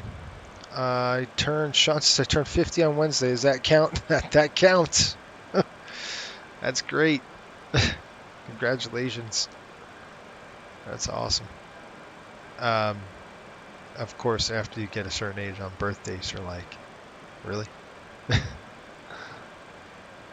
But I guess it's good. So I'm going to select terrain. This is the kind of the features with Navigraph. We have terrain features. You have some high points that I could put on. Waterway labels are cool. Low warnings are nice. VFR airspace I want to leave alone. Terminal waypoints, but you could select a ton of stuff with this feature here. It's really cool. And then I can move this anywhere we want. I can zoom in, I can zoom out, turn it, overlay charts like this departure. I could just overlay it right here, which is so nice. Another cool feature on this is when we do, if you want weather, we can go to the left side tab where the control tower is, and we can select that. Okay, and then we could just go, okay, let's go to, we want weather. We could pull our weather here. And I can just click weather, and you can see the METAR and the TAF report. It's really slick. It's a slick system. It works really well. So I really like it. They've done a lot of cool work on this, which is pretty sweet. And then procedures I find great too when we're talking about landing. So if I go to Fort Lauderdale and I click procedures or takeoff, it's fine. Let's say we didn't know what runways we wanted to use. Like you can see, or what arrival. Once you just select arrivals, you can see the CUDA 2 is what we're going to be flying. But looks like we're going to be coming in from Magic. So we've got a couple of ones down here. So there's CUDA 2. See that right there? That's what we're going to do. It's highlighted in pink. So that's going to be right now our procedure into Fort Lauderdale. Really, really slick system on how it's visually appealing. And then we could select approaches. And then again, what runway we're going to be using. Probably going to be the 10s. It's definitely not 10 right. Probably going to be 10 left because we're coming in from the north. So you can see kind of how that looks. See how we're going to go ahead down through here, shoot there, and then we're going to go to 10, probably 10 left, I'm sure. I'm assuming. Right. And then you can select our charts, and you have your normal chart list. Anyway, some really cool features with the new Charts 8 app. Information's nice because you can select, you can look at runways. This is really cool too, just at a glance, right? So if we're looking at Fort Lauderdale right now, we've got a 6-knot crosswind on 10 left and a 1-knot tailwind. 28 right, we've got a 6-knot, we've got a 6-knot crosswind coming from the right with a 1-knot headwind. So favoring, I mean, right now it's only 1-knot tail or head. It depends on their runway that they're using. Their preferred runway is probably going to be the 10s. Anyway, that's how this goes. Pretty cool. We'll click hide, and now you can see what we've got. So once we hit Hampton, we're going to be taking this 235 outbound on Jet 174, which I'm familiar with out of Islip. You take that, and you go Jet 74 to Sod, Snow Hill. And I'm going to actually program our VOR 2 for Snow Hill. How's that? So I'm going to 112.4. There's Hampton. This is the Long Island here, folks, by the way. I don't know if I could get you a good view of it off the wing. It probably can't see it very well off the wing here, but that's the island right there.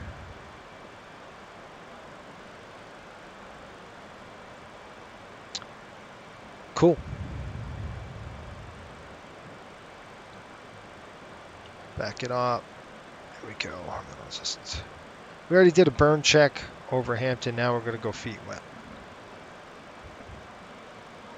Tyler, how are you? Are you getting ready for work? Or are you done? 1124. I go back this way. There we go. 1124. It's just Snow Hill. We're probably not going to get any VOR on that. That's it, folks. We're heading feet wet now.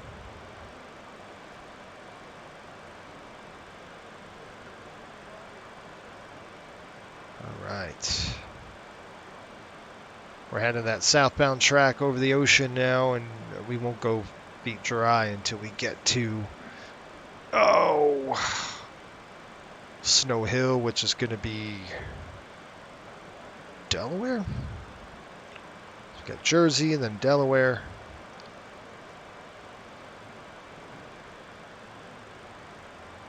I'm going to guess with you. All right, let's take a look at some other things we're going to have a go at. And one of those things is a nap. I'm kidding. I'm just joking. Although I would love to actually have a nap right now. I'm tired. I plan on taking a nap after we land. I've got a meeting and then I'll be napping. Just woke up with a fever, so most likely no. Gosh, that's not good, dude. A fever, that is not good. It's going around, isn't it? That's terrible. It's a terrible thing. All right, let's see what systems do we want to talk about today on the MD-80. Let's learn something with the 80. What systems? Oh my gosh. Is there any system that you'd like to learn about as we plow our way through? Oh, goodness gracious. The 7.3 is going to be, it's a fun to fly. It's a blast to fly that airplane. I'm looking forward to it. I'm looking forward to somebody getting 100 hours and checked out in the MD-80. I don't have to fly it all the time. Fun airplane, but my gosh. The joys of working in a hospital, picking up every bug going around. That's exactly right. And is that wearing a mask all the time? You have that restriction at your hospital up there? Still? I know here, our hospitals, anytime you walk through the door, you have to be masked up. Which is smart. I mean, not just COVID, folks, but I'm just talking about the flu or the cold or anything. You know, who wants to be sick? Not me. I'm like the type of person wear a flippin' half-mast respirator. If somebody's coughing, I'm like, dude, take that away from me. I don't want to get sick. Period. Like, you know, just with anything. Who wants that crap?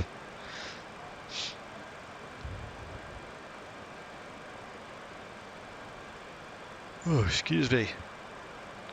It's going to be one of those days. I'm tired. 91 knots on the nose doesn't help either, does it? That doesn't help. Oh, if there's any system you want to see, we'll get there. Anyway, I don't know if you saw, but we flew into over the weekend. We flew into Newark, and that was brand new scenery, which just worked out perfect. And Newark was pretty. That was cool. The airport, they did a good job with the airport. I meant the scenery, by the way. In the sim was real nice. Not the city itself, but Yeah, I work directly with COVID patients, flu patients, RSV patients. Oh, great. So wear an N95 and then a surgical mask over the top of that. I also have to wear a gown, all that stuff too. Yeah, you're going to have to do that. So, how did you pick? What? I mean, I guess you could pick it up anywhere, right? The N95s.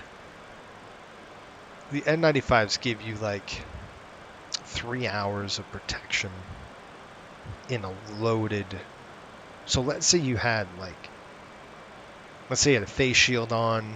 I know like some of our first responders, they'll wear a face shield with their mask to protect your eyes. So I know I think they did a study on an N95 is like 3 hours of protection with, you know, with a viral load that's insane inside a room. You know, so a high viral load in a room, you're protected with an N95 for a long time. I mean a legit N95, right? Like a real one. You know, a NIOSH approved mask, so that's always good. All right, I'm gonna set my. I'm gonna set this to normal. There we go. And I'm gonna turn the terrain off, and I'm gonna actually turn on our weather radar. I'm gonna set the weather radar to on. We'll go through on power. There we go. So it's 1.5 plus. That's good. That means we're painting anything at that altitude. That's going to be a problem. And actually, I'm just going to tilt it down to our nose level. It's about half. So the nose, again, we're sitting about 5 degrees. We got a half nose up. So if there's anything nasty, we're going to pick it up. And there's nothing there. I mean, in terms of weather radar, it's crystal clear. So, and Tyler, did you get my availability this week for the interview? I don't know if you saw that, but I'm good to go whenever you are, or somebody else is. We can open it up to the panel too if you don't want to do it. But I'm available. And then I think we reach out. I could talk to you about it later, but we should reach out to one other person. Hospital says we are good wearing the same N95 for 48 hours until we need to grab a new one. Yep. Yeah, that's true. That's probably true. I mean, it's going to get degraded, but 48 hours I think is sufficient. Before all this crap, we had a standing policy where if we wore it once, we throw it out. But that was before any of this. Now it's like, you know, you just wear it until you can't breathe anymore. Kind of thing. Oh, look at that. Oh, man, that's rough. It's about 98 knots. Like, remember we said the jet stream is going to be coming in on us. It's going to get strong through the northern states here. Okay. Good. Strong through. Let's take a look at the weather here while we're at it. And I'll give you a good briefing. I'm going to turn this down just a touch. There we go.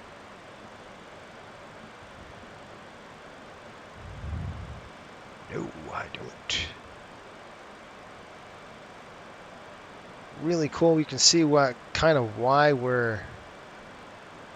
going on here, and that's why. You can see we're in it. This is where we are right now. It's real strong, and I can change up the altitude. I'm going to bring it up to 37,000. It's 45. There's 30. Can we get in the middle somewhere? There we go. 39,000 is probably closest. So you can see what's happening. We were high in the jet stream, and now we're trying to get out of it. We're here. We're actually here. So this is the jet, real strong jet stream here. It's pushing at this altitude. And we're going to be getting into that medium zone. So it's going to get lighter and lighter as we get away from the jet. But you can see how strong it is there. Just kicking hard, right? That's what it's doing. And this is at station KILM, which is going to be Williamton. So we're going to be in this range for a lot of the flight, and then it's going to get stronger on us again. Pretty cool though. I like this. This app is really cool because it shows just kind of everything, right? You got waves, clouds. Let's take a look at the clouds. Not bad. We're going to get, like, it was cloudy to the north. It's going to start clouding up again here. It's going to be nice and clear until we get to about Delaware, and then it'll start clouding up again for us. And we're going to have this nice little push here. It's nice. Maybe a little tailwind. We like a tailwind. That is pretty sweet. Rain, thunder, temperature. Let's take a look at that. Yeah, like I said, there's really nothing going on in terms of weather or all that. Radar and satellite. There's nothing there. So you can see our route of flight is just really cool. The weather radar is away from us. So no weather to speak of. We'll cloud up here as we get a little closer to Delaware area. We're still off of Jersey's off the coast. So I think I'll send you, Tyler, I'll send you another email because we'll reach out to one more person for training. By the way, if you're watching this and you want to join the airline, if you go to flycoastalairways.com, all the way on the bottom it'll say apply, and then throw your virtual resume in there, really your virtual experience, right? So you can mix it real world virtual experience if you want to join us. And I think the biggest thing is for our pilots, it gives you a sense of accomplishment to get through the training, right? So the training, it's hard at times. There's a couple real hard modules in there that really test your skills. But once you punch through that, it's really rewarding because we really simulate everything as close as we can to the real thing, right? So we're one of those airlines, one of those virtual airlines anyway, that if you're a viewer of this channel, you'll know that we simulate things the real world. So if you're the type of person just you want to get in and kick the tires and light the fires, and we're not for you, and that's okay. It's not going to be everybody's cup of tea. This hobby has multiple different niches in terms of you have VFR, you have IFR, you have virtual airlines, you have some really loose virtual airlines that you pretty much do whatever you want. We're not that type. So we're not a sign and fly. We do things by the book. Obviously you got to go through an interview process, and when you get interviewed, then you got to go through training, and that training can take anywhere from 3 to 6 months. So every month you have to complete certain modules to continue on. That's kind of how we get you through the course. It's structured that way, where month 1 you're going to do ground school, or 2 weeks of ground school, whatever it is. Month 2 you're going to do indoctrination and part of 300 series. Month 3 you're going to get through all the 400.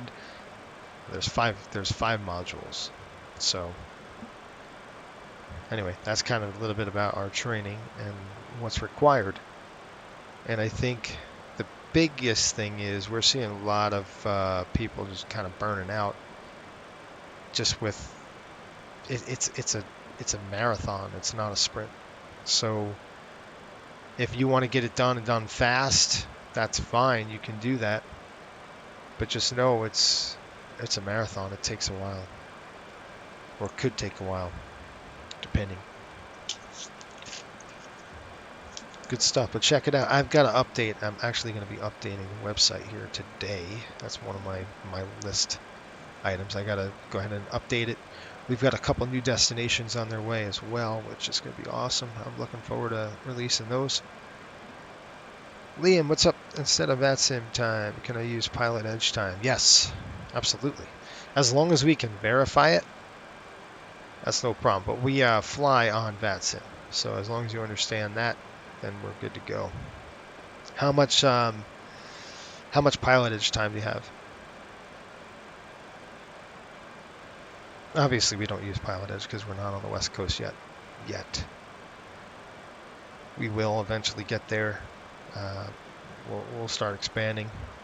Look at that, 105. Remember I said it's going to be pretty strong, and then it'll get weaker as we push south.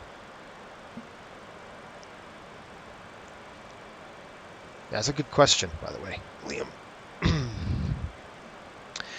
And I can show you, I think I don't know if I showed, I think I showed folks our route map. Can't remember. Downloads.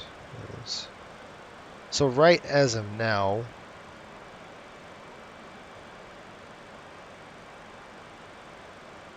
not sure, probably over 50 though, as well as about 75 hours in real time. Okay. So that's good.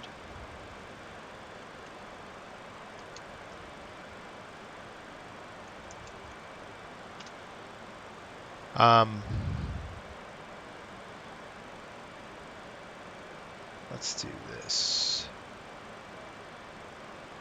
This is our route map. Just created this last week for the folks, or our pilots. You can see that's kind of where we go.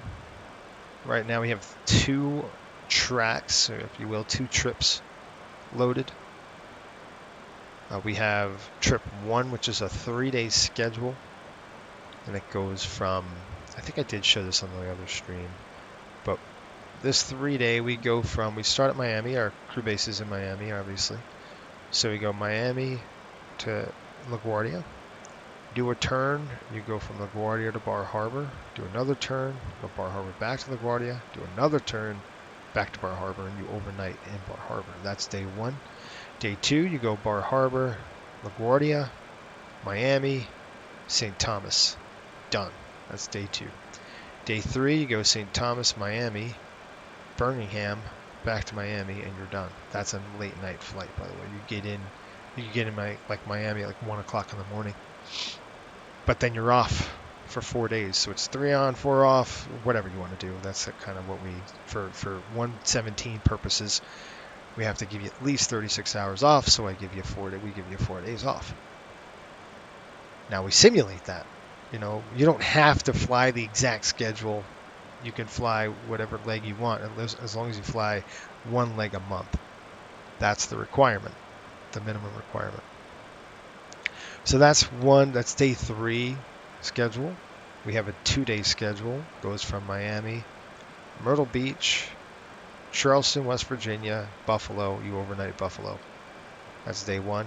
Day 2 is Buffalo, Charleston, Myrtle Beach, Miami, Key West, back to Miami. And that's the route. Now we're opening new destinations. We're getting 6 new aircraft coming in February. We're trying to get one delivered here soon. You could see, if you follow our Instagram, you'll see we posted our new flagship aircraft, which is we're celebrating our first international destination over in Jamaica. So we have Jamaica 1, which is the aircraft we just painted. That will be released here soon as we open Jamaica. That's coming within the next few months. I think we've got Jamaica open, and a couple more airports on our radar, if you will. Rhode Island is one of them. We have Norfolk, Virginia, Roanoke, Virginia, Destin, and Detroit is on the map. And then I think so. We've got a couple of new destinations on the horizon. So far, all of these trips we're making. Our margins are pretty good on these. The only one that's questionable is New York to Miami. They're so saturated with a lot of competition, it's hard to make any money. But in terms of the winter schedule, we're making pretty good cash right now because airlines have raised their fees in the summer. It was suppressed. We're talking $99 one way. That's so hard to make money on that route just because of the pricing. So when you fly, like right now, we're burning fuel, which is money. And that is true. Virtual money, all of it's simulated. We pay our crews. So you'll see, your pay will go up as you have more hours and obtain more hours. Your pay increases. If you're a captain versus a first officer, you're going to pay less money as a first officer than you are a captain. So you want to upgrade as fast, you want to upgrade to a captaincy position and all that. So anyway, you just passed your PPL. Okay, good. Good. Congratulations, by the way, Liam. That's awesome.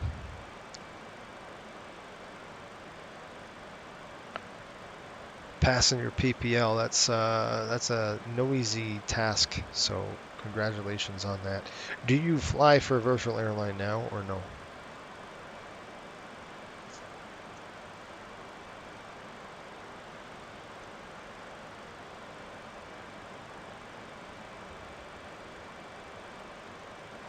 I mean, our minimum requirement was like, it was like 200 hours or something for VATSIM. And the reason why we do that is because we want you to be proficient on the radio. That's why we want you to be proficient flying. It's, again, we have, our airports are really small. Bar Harbor is a 5,200 foot runway. So is, Charleston sitting at 6,000. Key West is 5,000. So St. Thomas is 7. LaGuardia is 7. There's a lot of smaller airports that we service that are demanding. So that's kind of why we want the hours up a little bit, so you kind of know how to fly. You can control your aircraft well, not miss radio calls, that kind of stuff. And sometimes that happens. Sometimes you miss, you're never going to have a perfect flight. Like one time I just missed the taxiing out, I think, to go to Norfolk. I missed, Newark. I think I missed the transponder because Cliff screwed it up. But anyway, what I would do, Liam, is I'd apply with your VATSIM ID. You got to put your VATSIM ID so we can verify you are on VATSIM. Put your PPL experience in there, and then we'll check it. We've got a wait list. I would assume, I think we're going to be hiring we're hiring 2. There's 2 slots open now, probably soon to be 4 total. And then in the spring, we're probably going to hire multiple crews here. We're probably going to be hiring about 10. So get on the wait list. Right now, the wait list is about 13 people, give or take. And we'll see. It's always good to just apply. Just apply. That's what I could say. And then we'll go from there. Cool. I'm going to actually get up, use the lav. We're getting close to Snow Hill. I can't grab that VOR yet. Then we're going to go feet dry. And then we'll be over land for quite a long ways until we get to Williamton. And then we're getting close, because then it's just straight down, feet wet. We'll go to V91. I'm going to show you the route here in just a minute. If I can pull this up. All right. And there we go. So you can see we're at Zizzy over Jet 174 over to Snow Hill, and that's Delaware. And then from Delaware, we're going to head that south track on for about 78 nautical miles to CB. We'll do a burn check over Snow Hill. I'm just going to get up, get refreshed, hit the lav really quick. That'd be good to go. And I'll send you out of the cockpit here. How's that? I'll be right back.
All right, I'm back. Sorry, I had to eat a little bit of breakfast and turn the lights on. You know how it goes. SS, hello. How are you? Hope you're well. We're just passing. We just passed Snow Hill. Let's just get a update on the burn check, so we know we're generally in that range we need to be in. 17.8 Snow Hill, we had 18.7, so good on the burn here. You could see 17.8 here. We're going to put 18.7 on the burn. It looks like another to the next waypoint. We've got 12 minutes over CB, and then once it's CB, we got 5 minutes to Wetro. And then we'll be heading southbound. We never picked up that Snow Hill VOR, probably a low altitude. We've got another out, let's see, Williamton, let's throw that in, 117. That's going to be our next. And we know we're getting close when we hit Williamton. We just got the ocean to deal with, and then we're done. So there we go, 117 will be Williamton. We won't get that. We won't be able to hone in on that VOR for a while. Cliff seems like a guy that would yank up on the yoke thinking that would bring the landing gear up.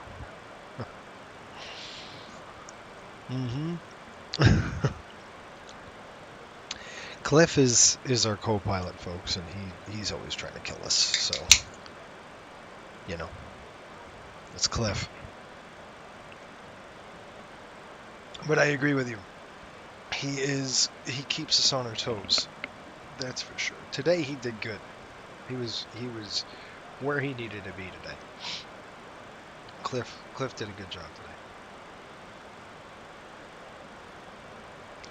Which is rare.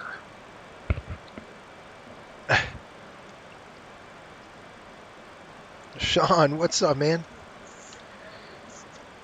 Sean said, I said, Sean, should I stream these flights, you know, that we're doing here? Because I normally do that for patrons, right? So I'll do private streams for patrons a lot with these kind of flights during the week. He's like, just do it impromptu. So I said, all right. You know, sure enough, here I'm up. I had a meeting here scheduled at 10 o'clock. So I wanted to get this flight in before that meeting started. That's why I'm doing this so early, if you're wondering.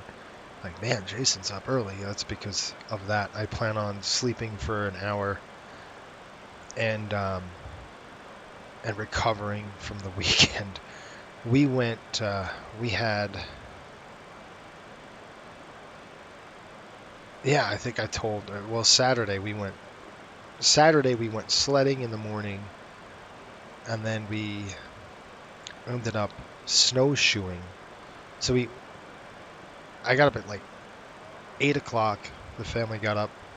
We went sledding for 2.5 hours, right? So we went sledding, and then we went up to, there's an Olympic alpine loop that during the 2002 Olympics, Winter Olympics, they did an alpine loop. And we did that loop. It's a cross-country track. And we did that in snowshoeing. I took my dog with us, and gosh, she's a pulling breed, right? So she would pull, and when you're trying to walk on snow and ice with poles, I'm holding the dog. Because I can't let her off the leash because of people, you know. So, I mean, she's not a small dog; she's a big dog. So I leashed her up, got a harness on her, and her breed is to pull. So she's pulling me halfway down the mountain. I'm like, this is not going to work. You know, this is just not going to work for us. So I moved her to behind me, and it was much, much more enjoyable for me after that. And she tried to sneak up in front. I'd put my pole out. I'm like, nope, you are not getting in front of me, girl. Anyway, so you can see I'm on a sword. SS, you should keep Cliff. He's an absolute perfectly demonstrating how not to do CRM. Yes, Cliff is behaving today. He is behaving today, but normally he doesn't. But today he worked. He did a pretty good job today. So I got to tell you, it's when you go. I think when you go non-standard, like when you do a taxi. So you have to do certain thing with FS2 crew. You got to do certain thing in sequence, or else it throws it, right? So if we're going to taxi on one engine, I wish that they would put in the algorithm something where you could taxi on one engine, or a single engine taxi. So if you do that, you throw him off, and you got to catch him back up to where you are, you know. So I think it gets a little wonky at that point where they don't, you know, if they don't do that, he kind of throws him off a little bit, and so you're stuck. But today it was flawless because we started both engines. We taxied on two. I mean, I think it made it a little easier for Cliff to figure out what we were doing. Dog sledding sounds fun. I tell you what, I'd love it.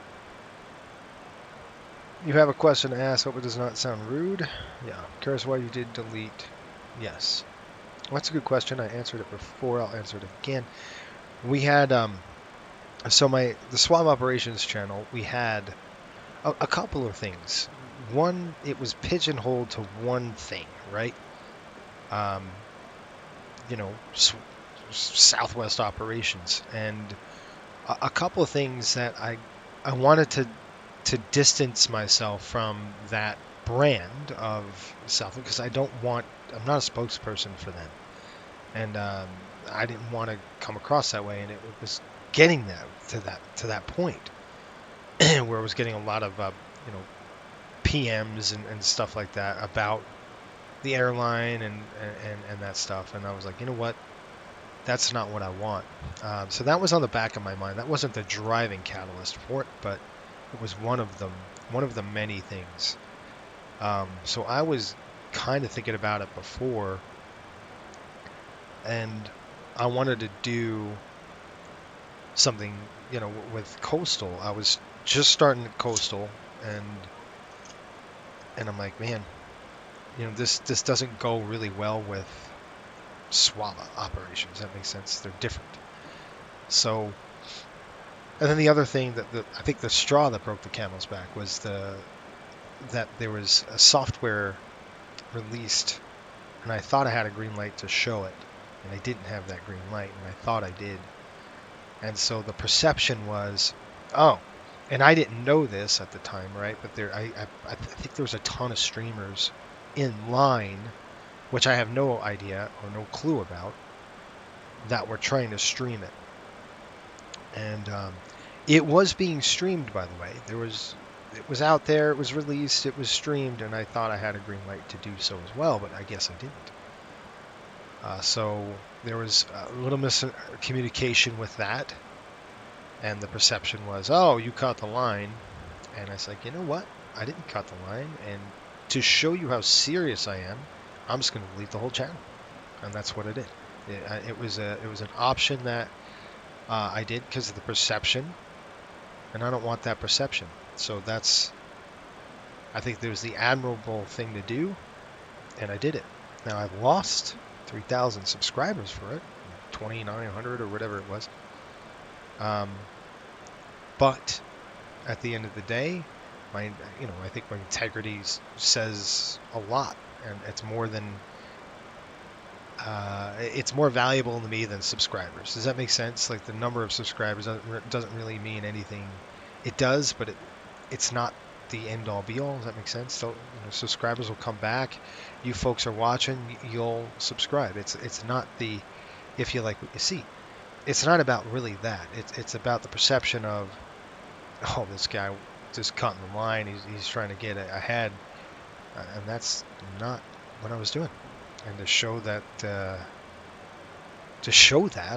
I did what I had to do, and nobody forced me to do that. I did it. But I said, I think that was the straw that broke the camel's back. So that's a long answer to a real short issue. Does that make sense? Yeah, thank you. Well played.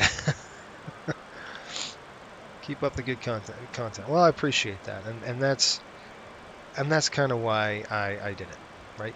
I don't want to be viewed as that guy. Oh, you know, that's again perception to me. My integrity is worth more than a channel, so that's kind of what I did. Anyway, it sucks. It really sucks. It was a tough decision, but I said, like, you know, I'm able to create this channel, you know, the Flight Sim Broadcasting Network. Again, it's a bigger. It's not niched. I'm not niched down. So there's coastal, there's Southwest. I could do MD-80 stuff. I could do VFR. There's so many things I could do more of than just one thing, and that's why I did it. You know. Anyway, hopefully that helps and answers that question. Yeah, it was. You're right. It was out of respect for a lot of things. It was out of respect for PMDG for sure. The community, another company. That's why I did it. Really respectful. You sacrifice subscriber number for that purpose. Really great to know. Yeah. That's right. And that's why I did it. It was out of respect for the community more than anything. I wouldn't say one company or another. I just did it out of respect for the community. That's kind of why I did it. And at the time, I had no idea that was happening, because when you go on like YouTube or something, you would see it. PMDG streaming everywhere, and I'm like, oh, we got a green light for this. Nope, we don't. And just misunderstanding. So. Some communication back and forth, and you know, I said, you know what, this is what I'm going to do. So that's all. I know, I'm sorry. Says, I'm glad I found the channel. I was looking for a few months and I remember to subscribe. Yeah, good. Yeah, that's good.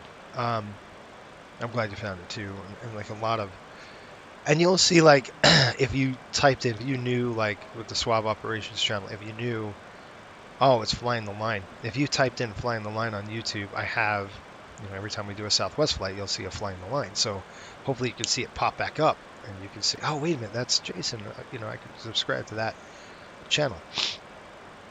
That's why I did it. So I'm glad you found us, and you know, hopefully a lot of our subscribers come back. John, it seems to be picking up in growth again. Yeah. No, I think I apologize because I couldn't. I tried to find a way to send a message to my subscribers, but I couldn't. Right, so I couldn't. There was no like email string where I could just email everyone and say, hey, we're changing to this channel. So I felt bad doing that, but anyway. So, but you know, like I said, the people who are here, who watch, are faithful. I call it the faithful. Every week, you'll find it. You know, if you search, like, oh yeah, I remember Flying the Line. If you search for that function, you'll see it, and then they'll come back. So that's happened quite often, actually. A lot of our subscribers have done that, and they've come back. Yeah, there you go. Yeah, Sean says picking up in growth. I think so. And by the way, for those of you who are interested in some kind of cool swag, aren't we all? I got our company store out here, and if you're into aviation and you like the ocean, you like the sea, fishing, that kind of thing, if you love aviation, there's a whole bunch of cool options here at our company channel, which is flycoastalairways.com/myspreadshop. I mean, flycoastalairways/myspreadshop.com. I just released a new shirt yesterday. It's our coastal crab. It's really cool. It's got, I'll show you. It's got I'm going to show you just a brief preview of it. It was hand drawn. I'll get there right now. All right, it's a hand drawn thing, and let's see if I can get it. Show you really quick. Okay.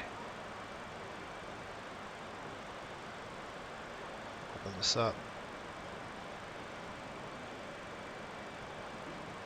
So here we go. This one I just released yesterday. This is our coastal crab, and it's really cool. You can see this is all hand drawn by me. And then we got a silhouette of the 737 over, you know, palm trees in the sun. It's really cool. I'm going to order myself one of these shirts coming up. And there's 3 different colors. We've got this orange one. We've got a blue one here. You can't really tell, but there's a blue one. Light blue. And then a purple one. I think the purple one is pretty cool too. The purple one I'm going to get. Not the purple shirt. I'll probably do it on like a teal shirt or something like that. It's really cool though. Real cool. I love it. I love the graphic of it. It's all hand drawn here. I drew all this in. Took me a while to actually create something like this. Again, I love the ocean and I love aviation. It's two of my passions. So why not? Pretty cool. And then obviously our new flagship right there. Why not have a shirt with a 737 on it? And then this one we just did with Sean's help. Sean's like, hey, do something like this. And it was cool. He did most of the work. But really neat graphic right there. Pretty cool. What else? We got it straight out of the penalty box, and then our coastal charters. If you're a hockey person, like this is our hockey shirt. So we've got the MD-80 with a puck. It says Hockey Charters 2022-23 season, and then it's like a tour, you know, for bands. It's right here. All the dates that we're flying, and we're actually flying this leg right here. We're flying back from Boston. We already flew this leg, and we're flying back today. And then we go JFK at the end of the week, Raleigh-Durham to round out December. Then Detroit, Dallas, Denver. We're going to do a West Coast swing here. Vegas, Buffalo. All these flights. YYZ, they're going back to Canada. I believe Montreal. Is that YYZ? Didn't we just come from there? Newark again. Pittsburgh, we haven't been yet. MSP, we haven't been yet. CPS, where's that? Then we have Dulles, Nashville. I wish somebody would have scenery for Nashville, for crying out loud. Tampa again, Detroit, Philly. Oh no, here we go. There's another YOW is going to be Ottawa. YYZ, YUL. Oh man, Canada. There's another Canada run. And then back to the States, and then we're done. We'll park this aircraft. Toronto, YYZ, cool. Yeah, so we got Toronto in there. There's our dates of what we're going to fly and what we have flown, and in every single flight we have flown. So all of these flights have been flown. Now, they're either streamed privately or they're streamed publicly, but either way, we flew them. And we are continuing to fly these. So it's an ambitious schedule. It's one that's fun, though, with the MD-80. I think we could get a 737 on a couple of these routes, folks, just to give us a break. We're going to have 6 737s, so we'll have surplus to our 737. I'm going to put into service right now, shortly after the delivery. And we'll we could outfit one just for a VIP layout, just for the heck of it. You know, it won't be like that, a temporary layout, and then we'll send that on the route. And well, we can park this aircraft. But anyway, pretty cool. I'm looking forward to Detroit. That's going to be fun. I think there's Dallas, isn't there? There is Fort Worth. Asobo has Fort Worth. Denver's going to be great. Vegas is great. Buffalo's excellent. YYZ Toronto. I have default right now, which is going to be that it's handcrafted. I think we'll probably get Toronto scenery. I know there's multiple Torontos. I'll probably pick the best one and pull the trigger on that one. Pittsburgh. Nobody has done Pittsburgh. That's another airport that I would love to see produced, and it's just not. MSP, Minneapolis. I don't know if there's one. How long does it take to do a configuration changeover? I'd say 4 hours maybe, tops. So within a day you could do it, a couple hours. I know these quick change or quick combis, they do it all the time. That takes maintenance a few hours to do it, just to pull the seats. Because we're on track, so you just pop the seats off and then you can slide. They all lock in. You're good to go. Because you're going to keep high density seating. I wouldn't say high density seating, but every other row you'll keep in the back for the media, your broadcasters, and stuff like that. The team and the coaches are more in the front of the aircraft, where they have the tables, more wide seats, that stuff. So again, options for this. What else we got? Straight out of the penalty box is cool. This is probably one of my favorite shirts. I bought this here, the hoodie, and I love it. Coastal Hockey Charters with our MD-80 in it. That's a real nice, probably one of my favorite shirts. I also bought that one, but I bought it with the MD-80 on it, with the puck. So I'm going to purchase, my son wants a shirt, so I have to purchase one for him. And then that's kind of what we're doing. But there's a few that are old school. If you like fishing, so we have Gone Coastal shirts, which is our white shark shirt here. And you can see the back, pretty cool too. So we've got a whole bunch of those different ones. We've got, what do we have?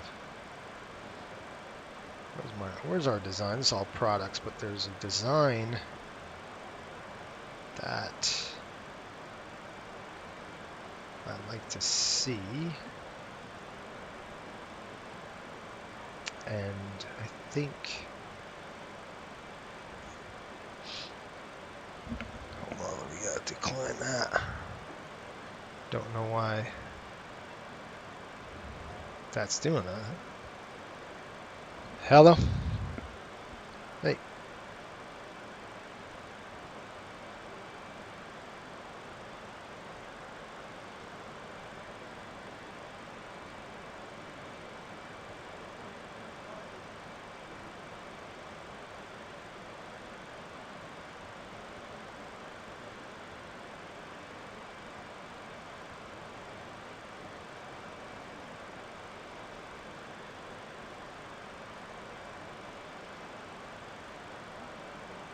Sorry, I got a call there.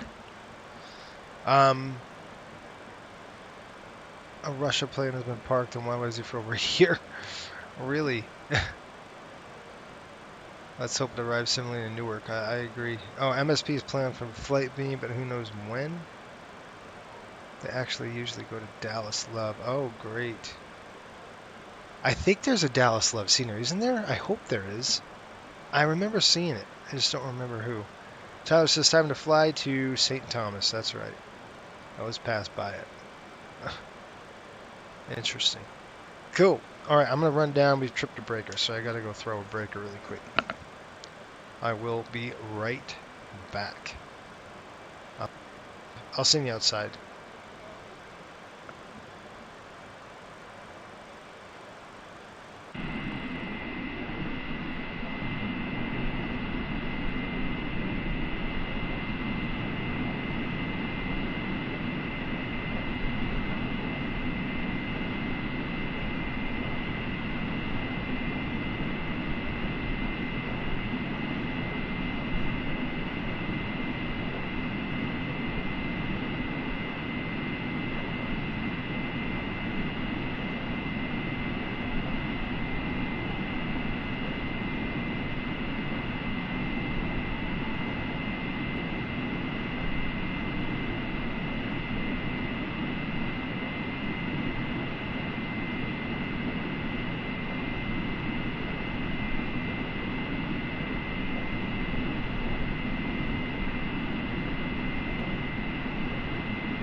Alright, I'm back.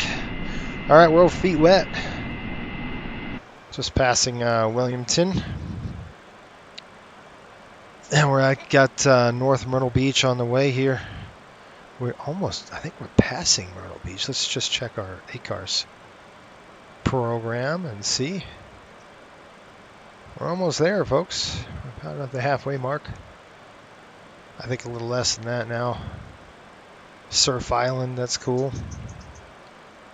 Myrtle Beach is Williamton. Myrtle Beach is going to be just Carolina Beach. Myrtle Beach right there. That's a fun destination that we fly to. I like Myrtle Beach. All right, we have Sean, one of the INI build partners, developers work on a version of Dallas, though. No release schedule yet. Yeah, I thought so.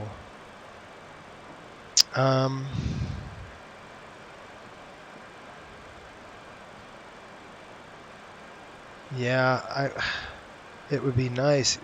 Blue Yonder, the same developer who did. Yeah, that's who's going to be doing Dallas, which I remember seeing. But we definitely need it. You know, we need Dallas, Pittsburgh. I mean, nobody's done Pittsburgh. I don't think any developer has taken that on, and I don't know why. It's a pretty big airport.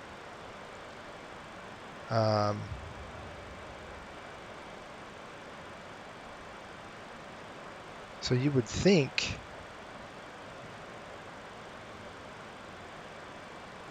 that's the case, right? Where you would have Pittsburgh and these major airports, and I can't believe that nobody's done them yet. Where you're sitting there and you're like, well, why aren't we doing, like, I've never seen Pittsburgh. Like, it's a shame because it's a really, really cool airport to fly to, and I don't know why it's not being done. There's an airport, Dallas, like Dallas Love would be great. I know they're working on that. That's good. And I'm looking. I read somewhere yesterday that I don't know. I've got to think about where we're going here. All right, let's do an update. We are approximately. We got Shaggy coming up, and we've got. I'll put in our destination winds and stuff. It seems like we've got 15:18 to go. It's 1400, so about an hour and I'd say an hour and 15 minutes, folks, and then we're going to be in Fort Lauderdale for you. About another hour and 15 minutes, we'll be there. On the deck, I want to say Pittsburgh has a lot of construction going on. That's probably why, but the thing is, the weird thing about it is that, I mean, for years though, right? I'm talking about, I've never seen an add-on developer do Pittsburgh. Like, never seen it. And I don't know why. That's what I mean. I'm kind of perplexed on why that's not the case, why Pittsburgh is not done. You would think that's an airport that gets done often, flown to a lot. It's used to be a U.S. Air stronghold. It's now an American stronghold. So, yeah, I don't know. That's really weird why they don't do that. Very odd. It's odd. Very peculiar. All right.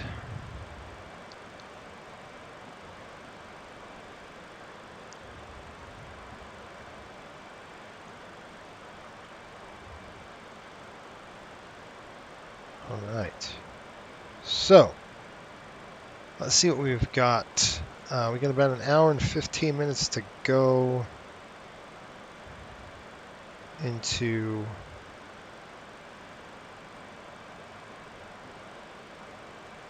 looks like good weather here. Our tire network has great VFR all the way through it.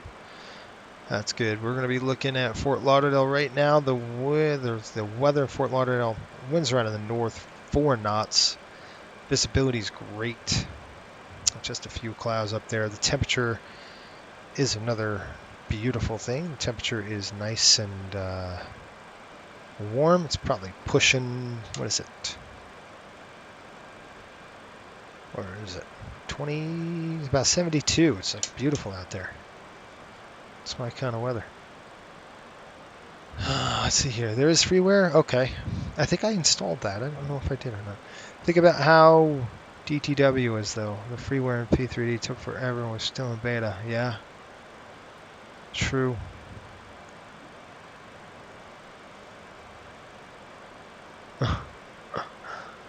And that's another thing. Like that, you're right. Detroit was never really done legit until I came in, and I mean, blew the scene. The scenery's beautiful, man. The Detroit scenery is gorgeous, and we will be serving that airport in short fashion at Coastal. That's for sure.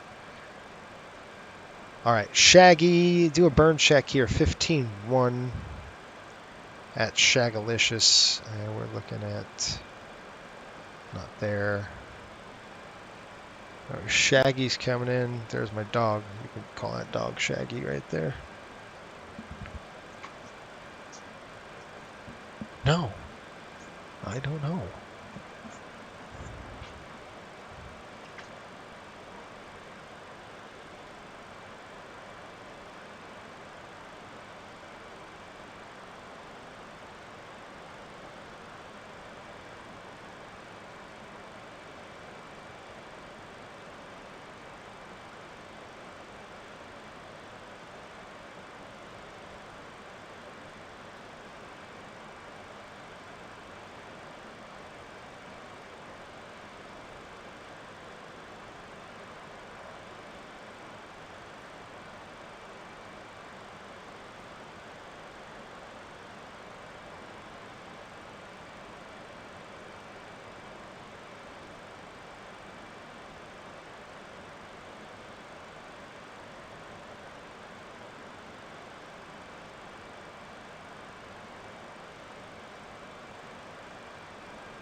Alright, when that happens, you just tap it and then the autopilot kicks off.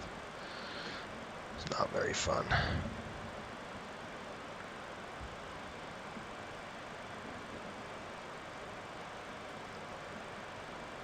Alright, I'm going to look at some top of descent stuff. Really winds. We'll program our winds here. Let's see what we're looking at. We've got descent, forecast. I'm going to go 340. We'll go 300. Looks like we should get a weather update here shortly. And 240. And then we'll drop it below that. We'll go 18180. And we're going to go 2871. It's just going to help it out here. And then 2864. Very close to the what's forecasted. And then we're going to go 2856. Nice and calm. 2838. 2836. All right. And then Fort Lauderdale right now is altimeter 3019 for now. 3019. We'll throw that in. Nope. That is not what we want. Delete that number. Okay, good. But that's all set. Click our legs page. We're getting close.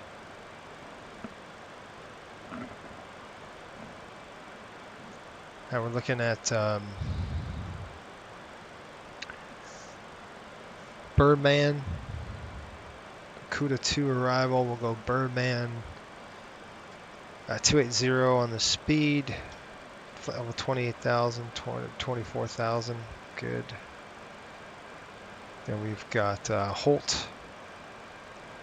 Above 15. Then down Mackerel at 11,000. Cuda's 8 hard. And then we're going to be landing. Looks like we're landing the 10s. Yeah, they haven't switched over. 060 at 10 now. So definitely the runway 10 left. For sure. Pretty much certain we're going to go 10 left. And the taxi is pretty quick after that. Wing arm vectors to hold. And then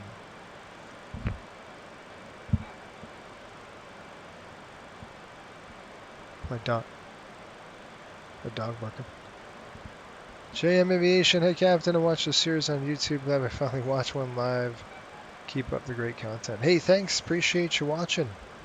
Welcome aboard. We're just getting ready to land here shortly. So, heading on down from Boston. I think a lot of our folks in the morning went to work.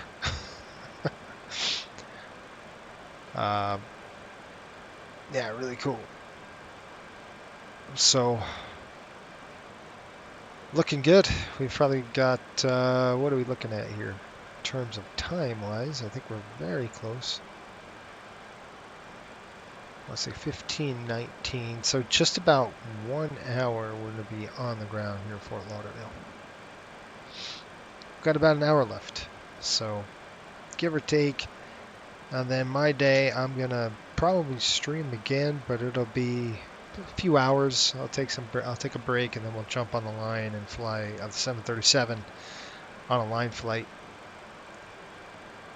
I don't know where yet. We might go up to Buffalo, that Buffalo track. I think that'd be a fun one to do. It's a 2-day trip. And then maybe next week we could fly a 3-day trip. I think we got that in our schedule, 3-day or is it reversed? I don't know. I don't remember. One of these weeks I have a 3-day break in between an unruly passenger. So it could be this week or it could be next week. But one of these weeks we could do a 3-day trip, and then another week we could do a 2-day. So we could try the 2-day schedule tomorrow and the next day, or we could do half of it today, half of it tomorrow. There's something like that I'll probably do. And then the downward trek on the 21st or something, and then we'll kind of flip the script and go the 26th through the 28th, a 3-day schedule, before we have to go to Raleigh on the 29th. It's 3 p.m. for you. Holy smokes, where are you at? 3 p.m.? That's got to be in Australia? Or somewhere in... It's 3 p.m.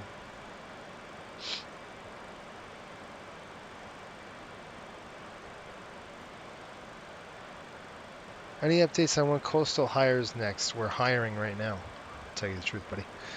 We're hiring 2 positions within this month. So we've got 2 openings coming up. We're going to be doing a bulk hire here at Common where we hire a lot. Probably in the spring. So did you put your application in, Sean?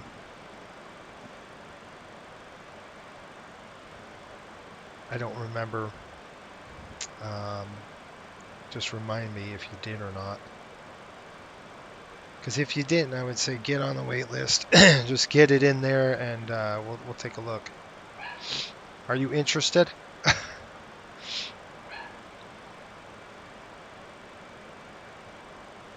I mean, I'm sure. I'm thinking you are.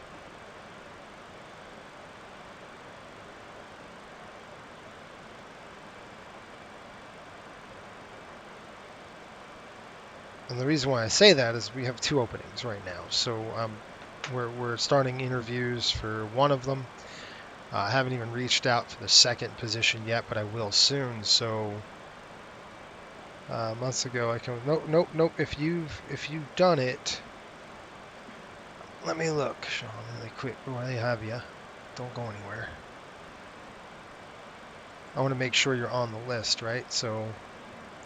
Just give me a minute. Let me pull up our... Did you get an email from me? Oh, Sean, I don't have you on here. I don't have you. Did you email... Did you go to the website? And search, because that's how we're doing it. I know it's coming in... They're coming in Instagram, they're coming in the on the website. I'd rather you do it on the website just because it's more official that way, if that makes sense.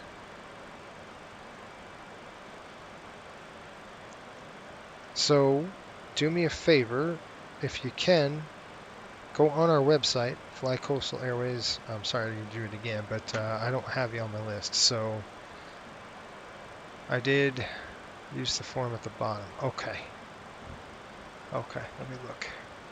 I don't know why I... Okay, let me look at the emails, if that's the case.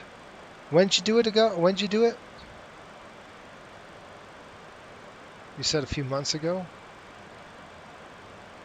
Let me see. Dig in my emails here, and I will check it out.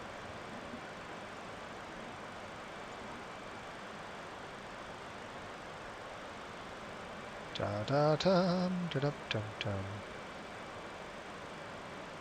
And for some dumb reason,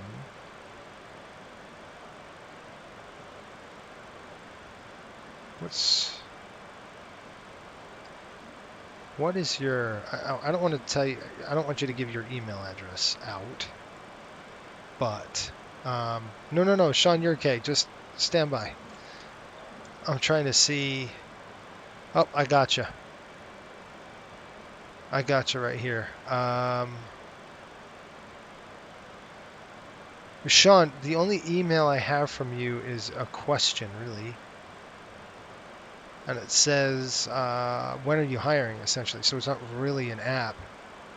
So that's why we didn't put you on the list. But if you want to interview, do you understand? Did I answer all those questions? Can you outline what would be required? And training phase, did I answer all those questions for you? So that's the only email I got. That was on September.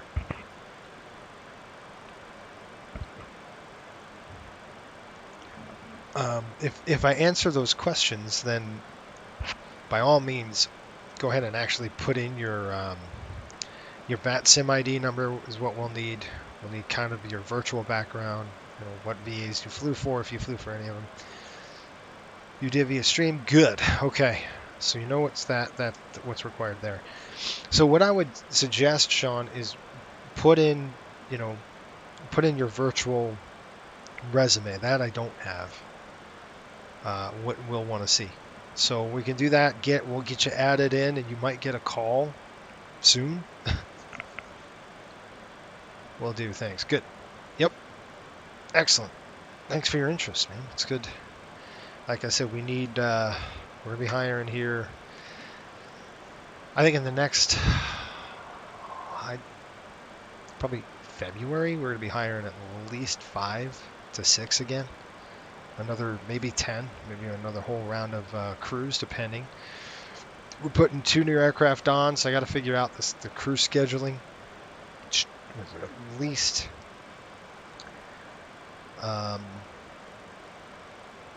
few more captains, so we'll need at least, because we're going to have 10 captains on board, 10 first officers, so I'll figure out which one, what position we need. But yeah, go for it.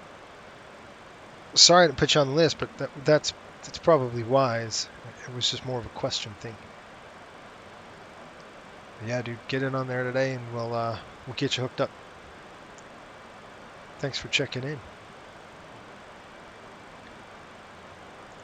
Cool. Always fun. It's very different. It's very unique from any other VA out there, right? It's a unique thing. It's definitely different, and I think a lot of VAs, tend to think bigger is better, and that's not the case. That's not how our thought process is. If we have 10 pilots, they've all gone through training. They're the best 10 trained. They're 10 well-trained pilots. Probably one of the. I'm not going to say this to toot our horn, but it's probably one of the best training that is offered. Just you're going to get a 121 experience for training. You're going to have to go through a lot of work to get it, to get the coveted seniority number. But once you do, man, that's like a family at that point.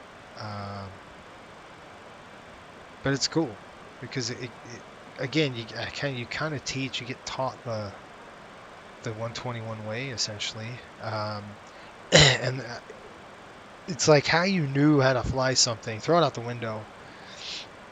You get the flows that you have, the habits that we have. You got to throw it out the window because this is a whole different ball game, and a lot of our pilots can't even get through 300 because they can't get through the flows, right?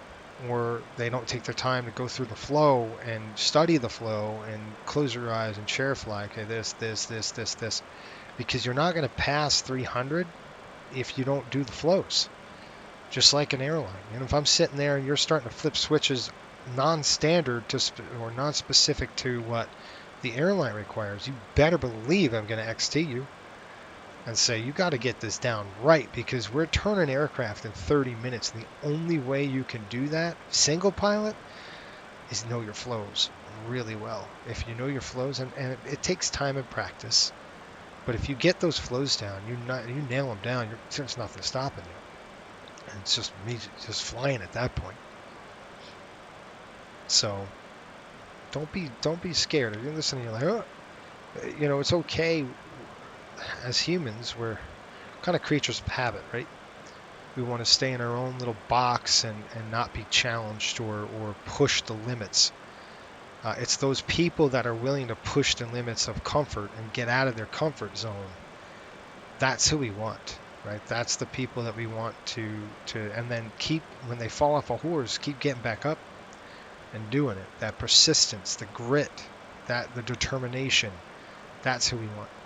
We want those people that are willing to it's not jumping through hoops. You're not doing any of that. You're getting trained. You're going through training. And it's fun. Like if you're the type of person to take a 33, 35 knot crosswind and laugh on a final approach and go, oh, this is this is crazy, and you find enjoyment out of that, then you're probably for us at that point. It's not for everybody. I'll tell you right now, it's just not. There's some of us that some pilots don't want to do that. They just want to fly a schedule and be done, right? Which is cool. That's great. There's a lot of VAs. Most of them are out there are just like that, where you can just log in, you sign up, and you fly. And you just fly a schedule, you build hours, and you're done. Coastal is not like that. Coastal is much, much more than just hours and flying a schedule. It's much different. Yeah, it's cool. Again, not everybody's cup of tea. I totally recognize that and totally realize that, right? So it's not for everybody. Toga flight, what's up? Is 20 knots in a Piper enough?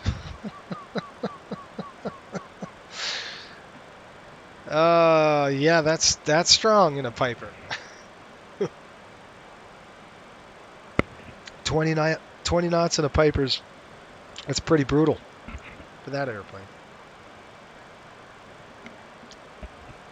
That's exceeding the limit, isn't it? What's the demonstrated crosswind in that thing?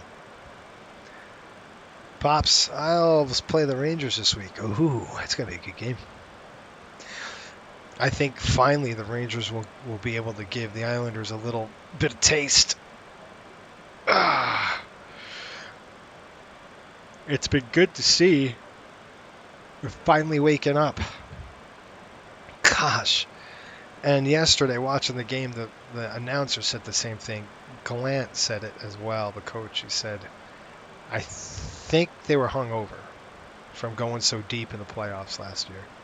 And that's probably the case. I mean, they were 2 games away from the Stanley Cup Finals. And I said it, Dad. I mean, I said it to you. I was like, I think they're hungover. I think this is a carryover from last year. And they're just tired. They didn't get enough break in the off season, and they're just tired, possibly. But whatever happened, I think that game with Trouba playing the Hawks 2 weeks ago really jarred them, kind of righting the ship here a little bit. It's good that they're winning now, so we'll keep it going. Max is 17 knots, yeah. That's pretty good. Jason, did you have any ideas, thoughts, molested, I missed my last night? Yes, I did. I think really it's going to be, for your friend, it's going to be him getting experience through flying, right? So I'd have him join like Virtual Southwest or Delta, whatever his preference is for an airline, and start building his time on VATSIM and getting out there and getting on the line and flying this thing.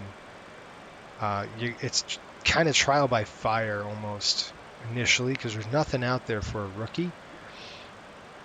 Of course, Patreon has their, we have our ground school,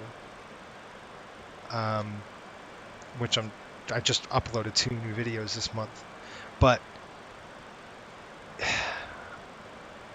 it's hard because I want to say, Coastal, yes, we do that. We do ground school, we do instruction, but it's a lot for not seasoned pilot. Does that make sense? So if you don't have very good command of the aircraft you're flying, it's going to be really hard because we're pushing the limits of the airplane and the flight crew at the same time. So that's why our hours requirements are so high. We want you at least to have 200 because we want you to be able to, yeah, I've been through 25 knot crosswinds or 30 knot crosswinds, and I know how it looks.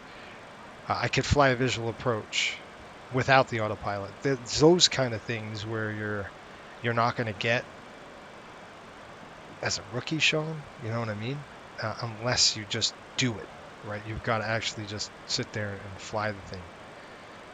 And I would say the stream is good, at least to get you used to the flows and looking at the FMC. And I do want to do some flows in the 737. I'm going to probably make some videos of flow patterns. I've done it already, but I don't know if that answers your question, Sean, but I think the best thing is for somebody like, for me, getting into an MD-80, I didn't know anything about the airplane. I still don't know a lot there is. You got to get your head down in a book. You got to study. You got to figure out the nuances, watch video. That's another good thing to do on the technique that a lot of pilots use. So like in the MD-80, you know, I'll descend via vertical speed a lot. But they don't tell you that, right? So it depends. A lot of time, well, we'll go VNAV descent, which it's been pretty good, but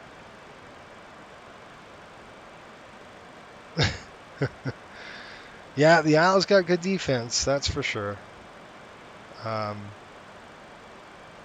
That's been good too. Hey, I've just got it, Mr. Fitz. We should be good to go. We just got your email, bud. That just came through. Thank you. We'll get you on the list. Maybe you get a call. Hang in there. If you don't get a call this round, you'll get a call here soon. Like I said, we're probably going to be reaching out hiring about 10 for the new class. We like to do 10 at a time if we have the room for it. So we'll do 10. Let's see if we have 2 jets. They're on this 2-day schedule. So let's see here. 1, 2. Wait, 1. So we have a pairing.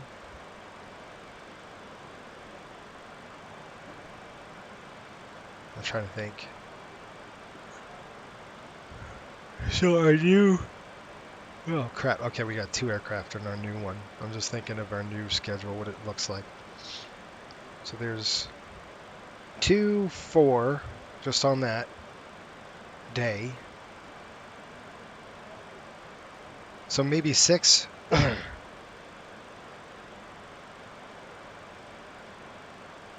So we'll maybe hire 3 captains, 3 first officers. So 6 total coming up shortly. This 2 batch right now has nothing to do with that either. This 2 batch is just 2. We had 2 dropouts, 2 drops. So we're probably gonna have 2 more. So probably mid-January. Anyway, we're looking at 10. Right now the wait list is it's doing pretty good. It's not too bad. We'll start making calls here soon. And that's why I say don't ever, if you're interested, put it in your app, because then we can just put you on the list. Maybe if I put together a list of topics, ideas, you could take a look. Yep, that'll work. Obviously, ground school is a big one, and that kind of satisfies, our ground school will satisfy that requirement. Systems knowledge, that's all ground school stuff. When you start getting the airplane, it's FMC, it's starting to, how to build a route, it's all those things. Next. Oh, crap. 83 miles top of descent, folks. Let's go ahead and start getting our airplane going here with performance. All right, Fort Lauderdale it is. It is dry. The winds Winds right now are 060 at 10. 060/10.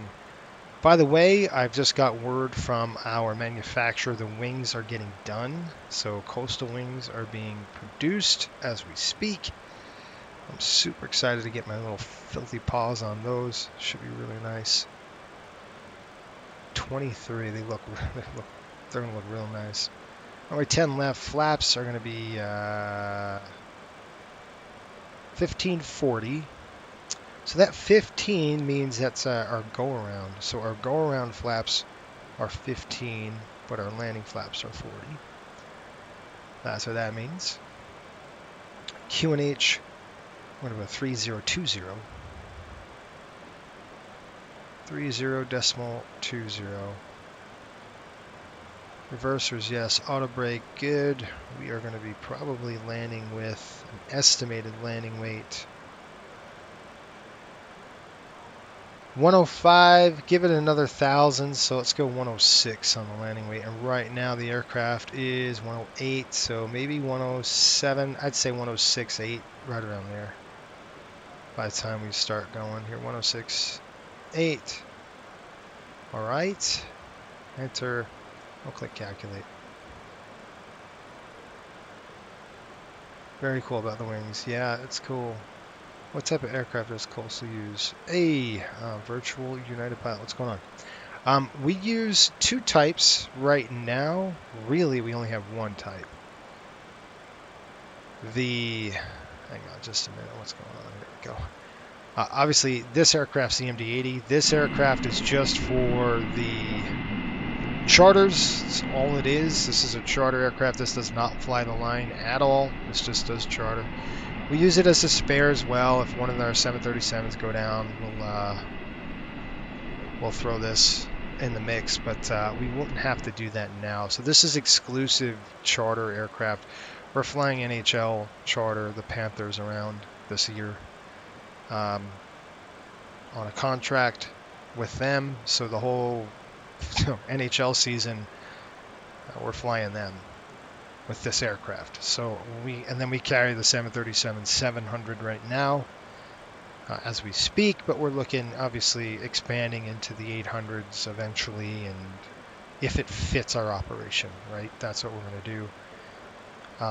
We're not an airline that's going to fly everything under the sun. It's just probably not going to happen that way. Again, it's got to fit our operation. It's got to fit our finances to figure out, does it make fiscal sense to do so? Is it operationally feasible? And how much money in addition, what's the cost per hour versus a 737? I mean, all those things have to factor in. That's another thing with VAs. They just throw darts and say, oh yeah. You know, like, to be honest, I would love to, the 757 is something I would love to get my hands on, right? I know the performance is insane. I mean, the performance is just, it's crazy, right? I don't know what it is operationally, what the cost is. That's when I'm kind of, well, is the cost going to eat our margins up, or is it going to be pretty good or comparable to what we have now? So those are the types of things that we have to take a look at when we do any of those adjustments. What did I say on landing weight? 108 and 106.8, right? Auto brake will go medium. Runway is going to be 10 left. I'm exhausted, folks, so after we land here, I'm actually going to jump off for a minute. I'll take a nap, probably about an hour or 2 hours, and I'll be back. I'll probably stream again today on a line flight with our 737 up to, I don't know, where you guys want to go. You want to do the Myrtle Beach run? We could do the 2-day run, or we could do a 3-day run. Up to you. I think I might do the Myrtle Beach run, tell you the truth, on this run, because it's only an hour hops. So hopefully that answers your question on the aircraft we operate. So right now it's the 737-700 on the main lines, and of course the NHL charter is the MD-82. Yeah, it is an amazing aircraft. Yeah, I agree with you, man. The 757 is, and it's another thing, like, it's got to be almost study level. I know Blue Sky Sim is doing one. I'd really like to see, and I don't know, I'm going to buy the aircraft. We're going to fly it around, and not for coastal, but we're going to see how it, how it looks, how it performs, that kind of stuff. Is it cheap? This MD-80 we got for a steal. That's why I got it. It was a time where the airline didn't have any money. We didn't have any money. I mean, we had about 10 million left in the bank, and I bought this aircraft because I knew, look, this MD-80 can make us money in charters because I know it's fixed cost.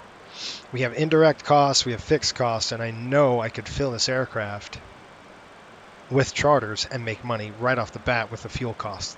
This airplane burns about 500 to 600 pounds more than a 737 does hourly, but because of the charter, it pays for itself, right? Does that make sense? So this aircraft makes more money the longer we go.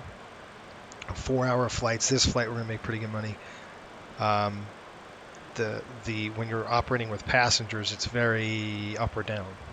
So you could say, well, if we don't fill the aircraft, or we don't get at least with a load factor of 60% or 70%, this airplane will eat all the margin up, and we'll lose it. Right? We'll lose the money. But on a charter run, I know my cost, right? So I know how much fuel is going to cost at different airports versus there's the invariability of passenger load. It all depends. But on charters, it's just a flat fee. So it makes sense to operate an older aircraft that's cheap, that's a tank, which is the MD-80. The reliability is great, and it's a wicked cheap airplane right now on the market. There's so many of them. There's a big surplus of them. Yes, the maintenance costs are higher than your newer aircraft because you're spending less money on maintenance. But this is an MD-80. They don't break. They just don't. They're built to last. These things are built. I mean, just reading about the MD-80, it's a brick. I mean, it is a tank. It's a flying tank, and that's another reason why I wanted it. I always wanted to learn to fly this thing. The 757 is another airplane I really want to get my hands on and kind of learn a little bit. So if Sean says, Jason, we got a 757 for dirt cheap, whatever that number is, would you buy it? Yes. The answer is yes, I would. If it's dirt cheap, operationally feasible, it adds another component for our pilots where they'll have to go through training on the 757, just like on the MD-80. You need at least 100 hours in coastal, and you have to be a captain, and you have to go through a checkout. So there's going to be a check flight with the MD-80. There's a few criteria to hit on that. Once you check out, you meet the minimums, you could pull a bid on the charter for the 80. Otherwise, it's okay if this airplane gets parked for a month or two. You don't have to have high utilization on this airplane because it's already paid for it. You know what I'm saying? It's good to go. It's paid for. There's no finance on it. We own it outright, and all of our aircraft we own outright, actually. And it does make us good. It does make us money. PMDG is good. Yes, we have that aircraft, by the way. Will you be doing any island runs? Sure. I'm in South Carolina. Oh, cool. Good.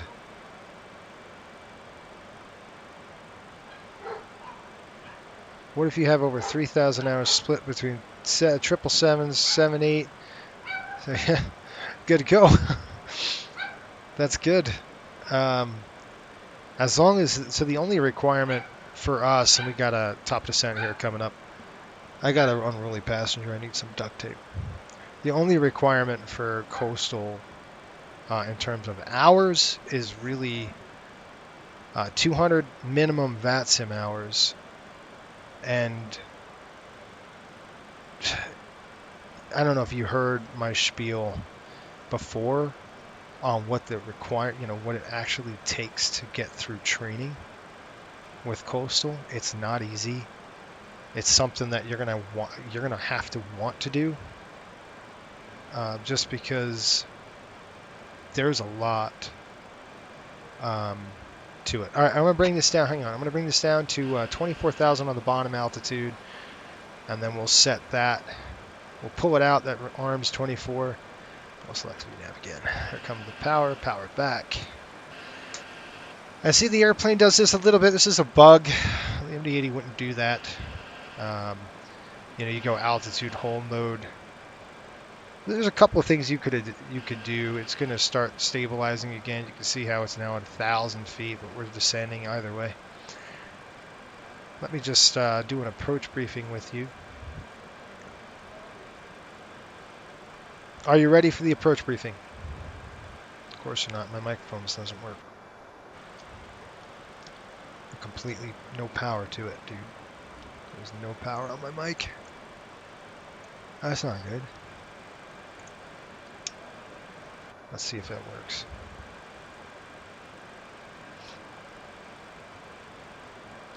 Are you ready for the approach briefing?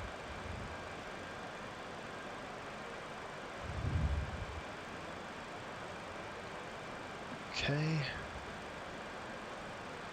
Are you ready for the approach briefing?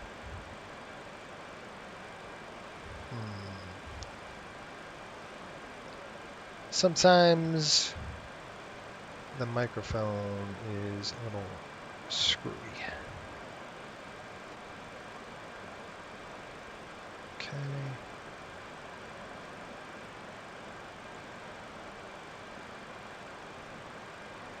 Volume mixer, isn't it? Oh, where's this dumb mic? I don't think it's working even in, hang on, I got this mic issue I gotta work out really quick. Check, check, check, yeah. So I'm gonna have to disconnect, shut that down, restart this vPilot.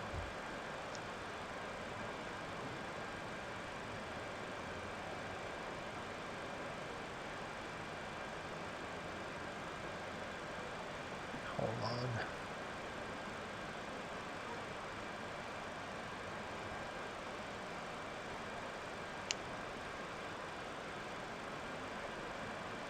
Didn't realize we were on American. Yeah, exactly right.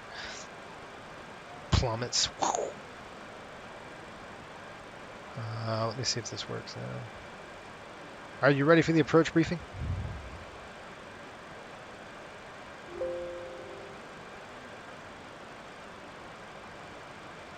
Are you ready for the approach briefing?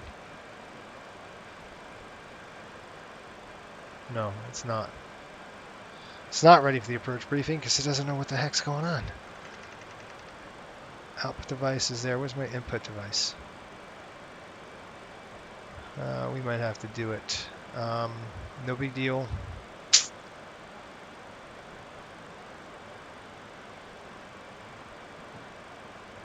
Yeah. Okay, I might have to just shut it down, restart it. And that's not FS2 crew's fault. It's the microphone.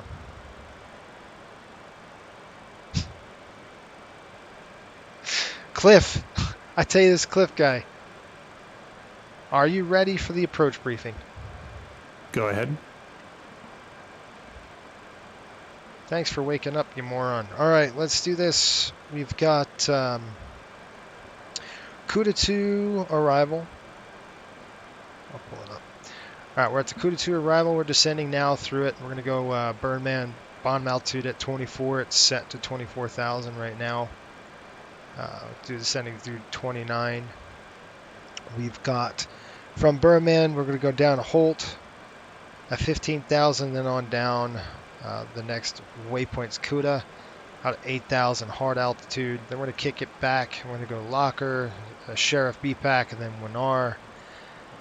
Fort Lauderdale, weather, beautiful weather, 060 at 10 knots, 10 miles visibility, few clouds at 3,300 feet.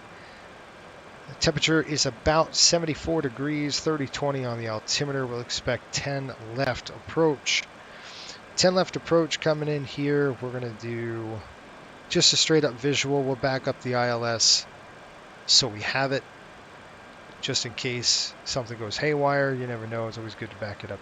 Plus, it's per our procedure in our standard ops procedure. Once we get there, we're going to go to hold or hold.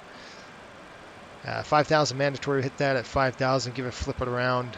And if we could get a little tight if we wanted to, and maybe drop down to 3,000 on downwind, and then maybe go in at Warrior, cut a little bit of time off, which will be nice, save us some money on fuel. So that's another option we'll take a look at. If it's stable and running well, we could probably descend down to 3,000 pretty quick. Drop the gear, get the flaps in there, and we'll go down that way. It's a visual approach. It's a 9,000 foot runway. If we're lucky enough to land, we will 10 left, all the way down. Probably take Bravo 7 out of there, high speed, and then we'll go down Lima 1. Probably taxi on 2 engines. It's going to be quick, so we might have to shut down 1 engine because we're so light. All right, and we'll go to Shelter on Lima 1 here, dump off the team, and then fire it back up, and then head out of here and go to Miami. Any questions? Any questions? No questions. Descent check.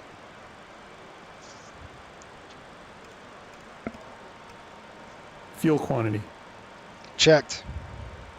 Approach briefing. Complete.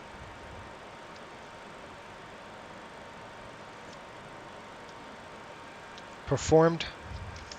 Landing data. Set.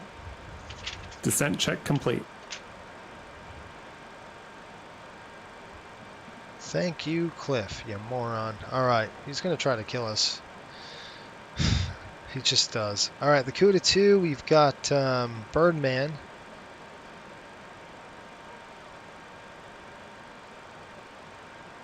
We passed that. Alright, so we're going to go ahead and descend down to above 15,000. We're going to set this to a hard 8. And then we'll reset. There's 8,000. Check. Let the airplane do its thing. I'm coming down on there. Paperwork coming out. There we go. All right.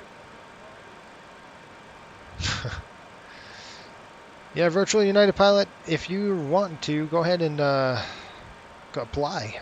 Go for it. Send us your virtual resume. flycoastalairways.com. On the bottom, scroll to the bottom of the page. You can read about us a little bit if you don't know yet. Wonder what we're about. Take a look at it. Have at it. It's not for everyone. 122 on the speed, folks, with flap 40. So we'll fly a line flight later. Looks like the airplane is screwing up here. We can see the issue, right? So we're 500 feet a minute, and the airplane is, so you can take a look at this, right? We've got to get down to 8,000 feet. So remember what I was saying before, like you gotta know your aircraft, what it's doing, why it's doing what it's doing, and how to fix it. Well, we're going to do that right now. We're going to kind of descend. Now we're past where we need to be. So what I'm going to do is start dropping this vertical speed down. Okay, and I'm going to start looking and start honing this down in there. We've got about 1,700. I'm going to bring it down to 2,000 feet a minute. Let's see. All right, now you can see this green banana right there. That green banana, we need to get over the top of CUDA, and we know we're going to hit that restriction at 8,000 feet if that's the point. Right now it's not there, so we've got to increase our descent rate even more than that now. There's 2,400, there's 2,500. Let's see how it does. All right. And then Holt is going to be 270 knots, which is coming up. So right now we're doing 270, so that's fine on speed. This is perfect. And we're going to catch up. through 20,000.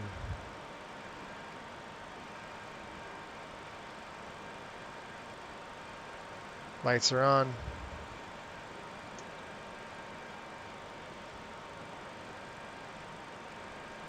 All right, we're heading 270. We've got that. I'll give him a transition call, and we'll be set.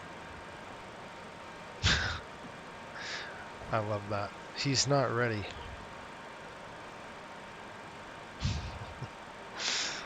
He's never ready. Cliff is never ready to take instructions, is he? He's not ready to fly. He's not ready to do anything. He's almost killed us too many times to be exact. Transition now. Set.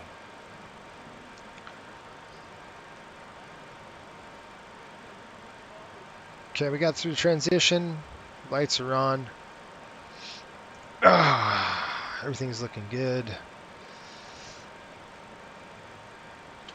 We're coming down the chute.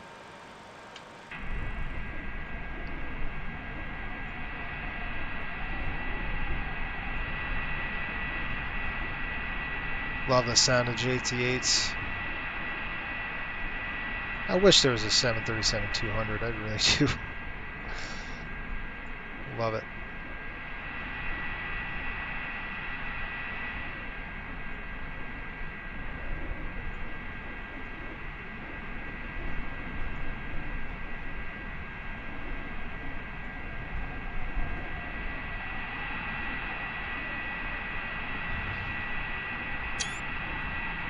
All right. Threat is fatigue. I'm tired. I've been up since 4. So I'm a little tired here, obviously. And I'm actually going to put this one on the back too for you. There you go. Ooh. Once we hit CUDA, we need to be at 260 knots. Let's go set up the ILS. The ILS 1101, so go ahead and throw that in there. 110.1. Set. Course inbound is going to be 0906, so I'll set my course. That's my speed. How did that happen? There's the course. 0906. Set. We still got one more flight after this. And we're catching profile. See that right there? This little magenta dot. That's our profile. Mackerel coming in, and we need to be at slowed about 260, and we are already. We're doing about 340. So I'm going to go ahead and send 260 coming in on the speed. So I'm just going to reduce down to 260 knots and then pull the brake. Get some speed brake out there, slow the aircraft a bit, help it out. I'll meet that speed restriction. It's not really imperative because there's no air traffic controller on. If there was, it would be imperative. Make sure we hit that speed restriction. All right, there we go. Here's CUDA.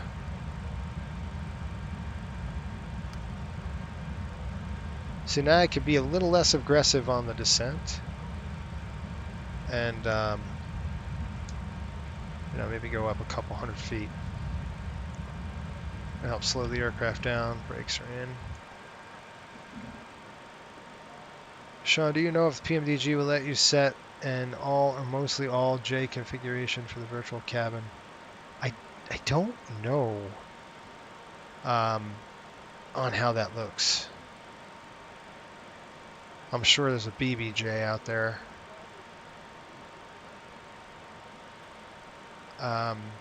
It's a good question. I'm sure somebody has a, on like flightsim.to or something, there's got to be some kind of a cabin config for it. I'm guessing no. That's just an educated guess is all that is. All right, I'm going to go ahead and set this up, do my due diligence. We're going to click go around. That just drives our EPR bugs. Full on blast if we had to. there's 8,000. We've got altitude capture. Once we capture 8,000, I'm going to go down to locker. I'll start descending down in that 3,000 range or less. Warrior, I can see it's about 10 miles. I'd rather do that than go all the way out 20 miles. That's what I'm trying to think of is, you know, if we could get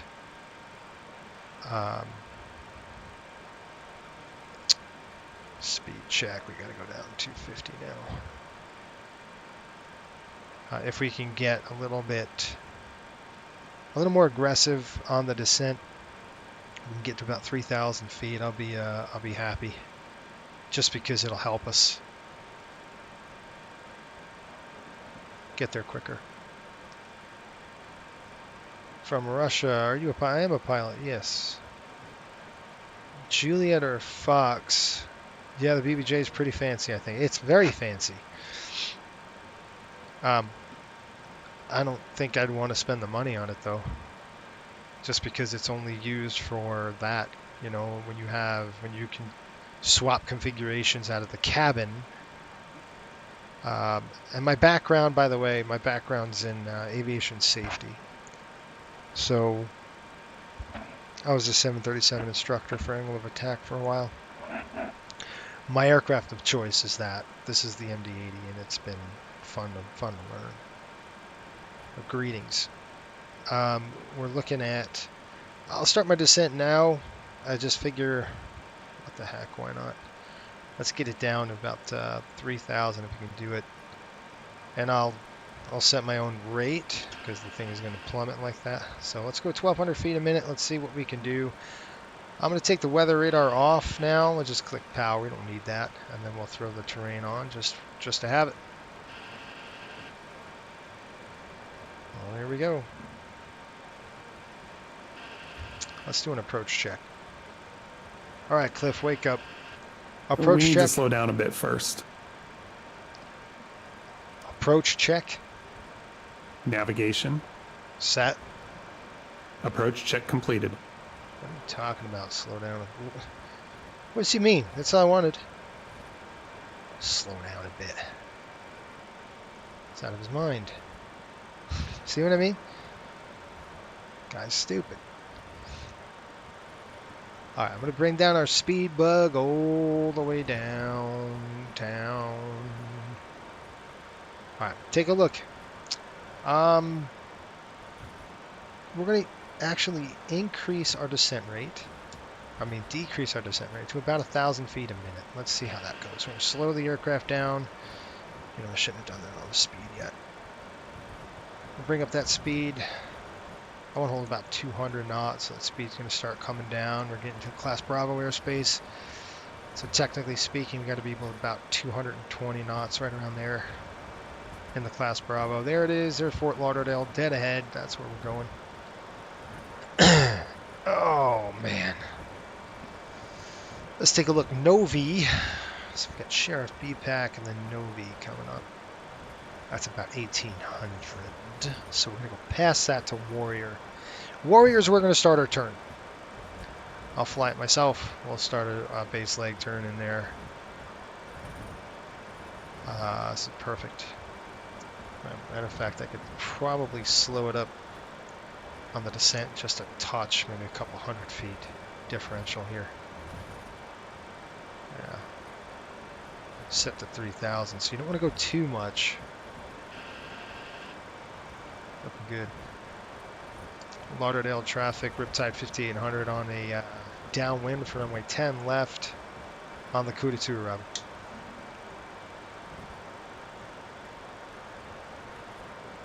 That's cool. You could always apply, dude. Looking for pilots.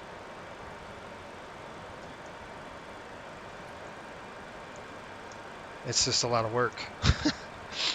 It's a lot of work. The training, but you know, if you're commercial, you're going to know all that stuff already. Yes, training's about 3 to 6 months to get through the program, the whole 9 yards. So altitude heading is set as well. yeah, go to flycoastalairways.com. All the way on the bottom, you can read about us, and on the bottom there's an apply, and you can go ahead and check us out. Like I said, we'll be hiring about 10 pilots in the spring. We're hiring 2 slots now. It's quite fun. It's totally different than the VA has ever done, really. All right, it's time to get in this thing. There's our airport. We're heading downwind right now. I see the speed coming in. We're going to have to slow down a little bit more than that. So we're good to actually drop some slat in, and I don't want to put it just yet, just because we're a little too close. You can see that 3,000. We're going to hold that 3,000. We're going to turn actually over Warrior, so we're basically on a downwind. 1101, that's set in there. We're on a downwind for the runway. I'm going to go heading select at this point. I can get my heading bug dialed in there. There we go. So I'm going to select heading, and then I'm going to just vector my own self in.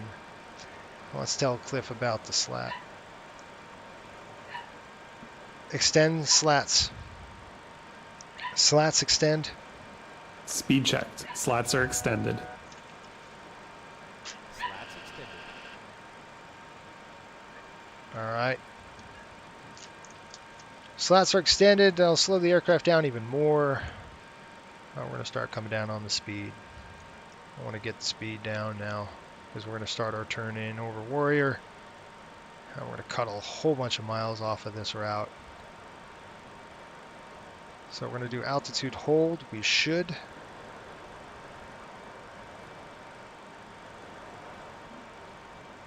We'll check up here. We'll start slowing down as the airplane catches profile, and then we'll bleed speed, which is what I want. We can get another notch of flaps in here.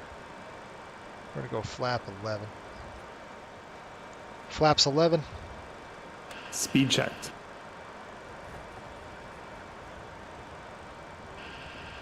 Flap 15. Speed checked. Flaps 15 set. Heading on. Here we go. Landing gear. Landing gear. Landing gear. Okay, we got to go through throw the gear here first. Landing gear. I should have went gear down, but I was a little slow on that. Landing gear. Landing gear. All right, let's turn in. Landing gear. Fort Lauderdale traffic, Riptide 5800 on base leg for runway 10 left, Lauderdale. Landing gear. Landing gear. Landing gear. Landing gear. Landing gear. Landing gear. Sorry folks, I'm not putting the gear down just yet. Landing gear. Now I'm going to get an altitude horn. Landing gear. I told you. Landing gear. Plenty of room. Landing gear. Landing gear. Landing gear. Landing gear. Landing gear. That's just because of the flaps. Landing gear. Landing gear. Landing gear. Landing gear. We're just cutting out. Don't mind us. We're just cutting the cutting that downwind a little bit. I mean the base leg. Landing gear. All right, let's roll in. Landing gear. Landing gear. Landing gear. Landing gear. Start setting up for the. Landing gear. There it goes. I got a visual. Landing gear. Landing gear. Okay, I'm going to go ahead and descend slightly. I got to tab it though. Landing gear. Landing gear. Landing It's gear. about 2,500. Landing gear. Landing gear. Landing gear. Landing gear. All right, airplane. Landing gear. Shut up. Landing gear. Landing gear. Landing gear. Landing gear. Okay, gear down. Landing gear.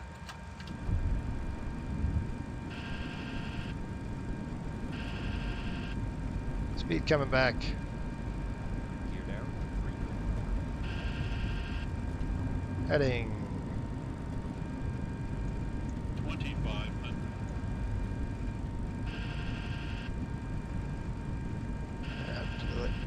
course. It's fine. I could go 10 right. Sidestep 10 right. We should. We could. We won't. We'll go 10 left. Alright, I'm going to take over shortly. Lights coming on. There we go. Speed's down. I'm going to bring the speed down just about there. Flaps 40. Speed checked.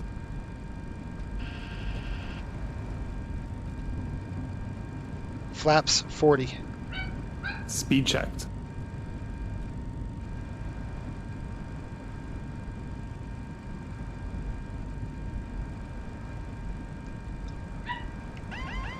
Autopilot. Flap 40. Speed checked. Flaps 40 set.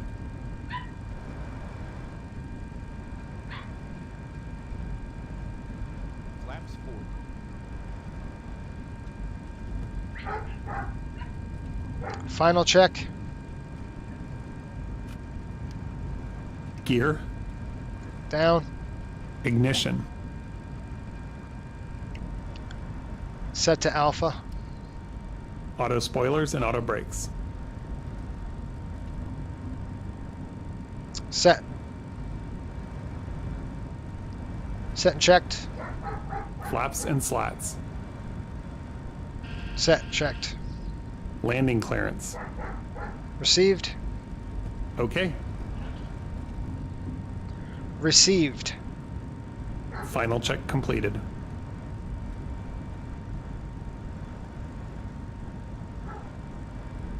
Lauderdale traffic, Riptide 5800 on final, runway 10 left, Lauderdale. Alright, now we're going to do the MD-80 dance here, folks. This is where we start fighting the airplane. And I got an unruly passenger that needs to be duct taped to the seat. Jeez. It's a little gusty. That's very annoying.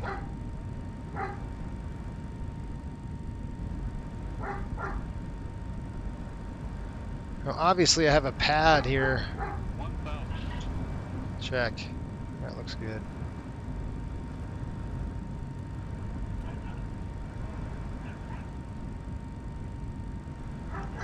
Okay, gear down 3 green. We're set there as well.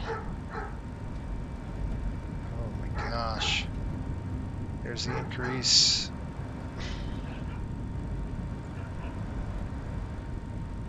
Taking up drafts, down drafts. It is turbulent. A little fast on the speed. We're stabilized. This is normal, by the way, if you're thinking, oh my gosh, this is above. that's not unstable.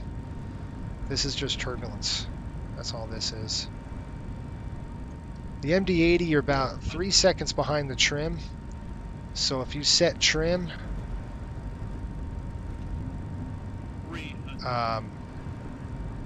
now see that trim wants to come up. I'm hitting an updraft again. So you're fighting the nose down, you're fighting it. It's just typical MD-80 flying. Align. Approaching minimums. Roger. Speed's Minimums. good. Flare.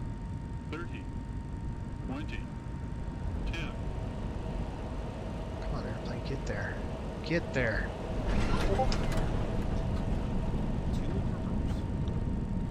Spoilers deployed.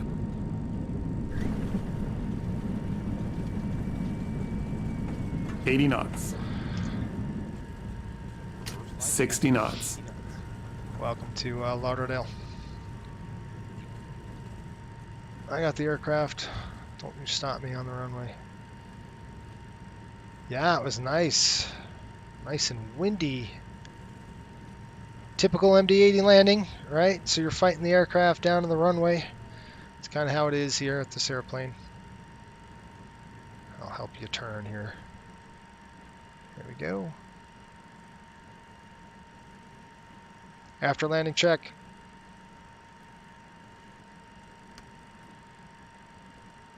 Lauderdale traffic. Riptide 5800, clear runway 10 left, Lauderdale.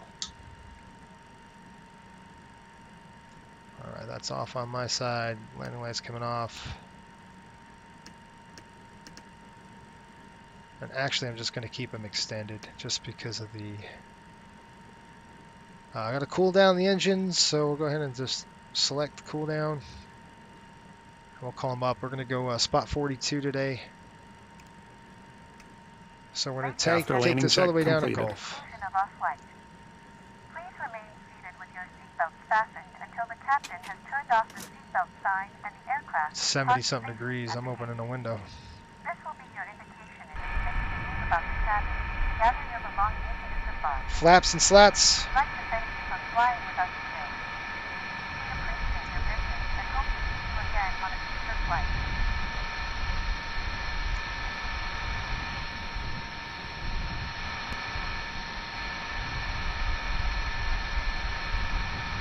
See how the airplane wants to go because you only got one engine running. I mean, you got two engines fired up, so it makes it difficult. Let's see if I have to reset. Yes, I do. I have to restart Chordal. We'll go ahead and get that restarted. And I'm going to go ahead and start slowing the aircraft down here. Okay, we're going to turn down Gulf, which is this. Right here, brakes. I guess let the brakes on. We get through this turn.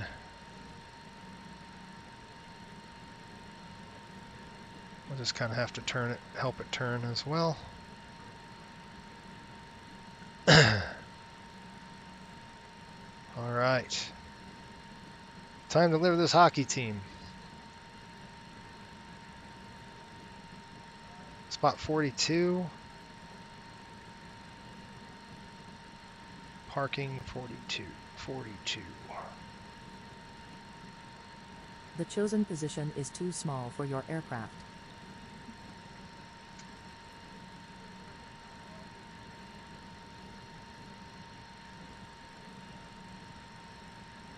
We'll have to snake our way through this.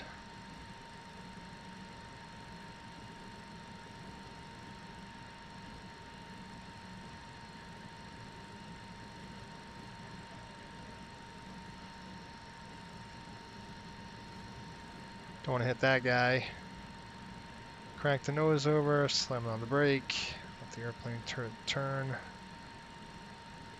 Those lights are off, we don't need those on. There we go, straighten it out. EPU is running good.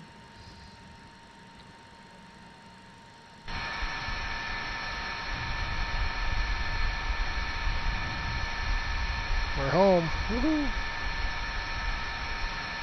But we're not done yet. We still got one more flight to go on a quick one over to Miami. This is the hardest one yet. American 1712 on the fastest to arrival overhead Gucci. That's good. On the north side, direct to Chum to join left base, correction, Tiana, join left base runway 08 right, Miami traffic. 1, 2. That's off, that's off. Good. All right, we're down and in. That is off. Good to go. We got to get our paperwork done. We'll get everybody deplaning. I'll do that right now. This parking is too small for your aircraft. The boarding requested. There we go.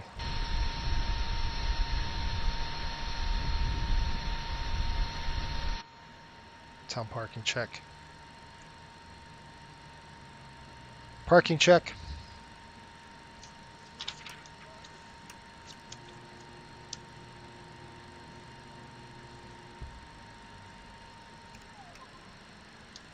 Parking brakes. Set. Flaps and slats. Retracted. APU or external power.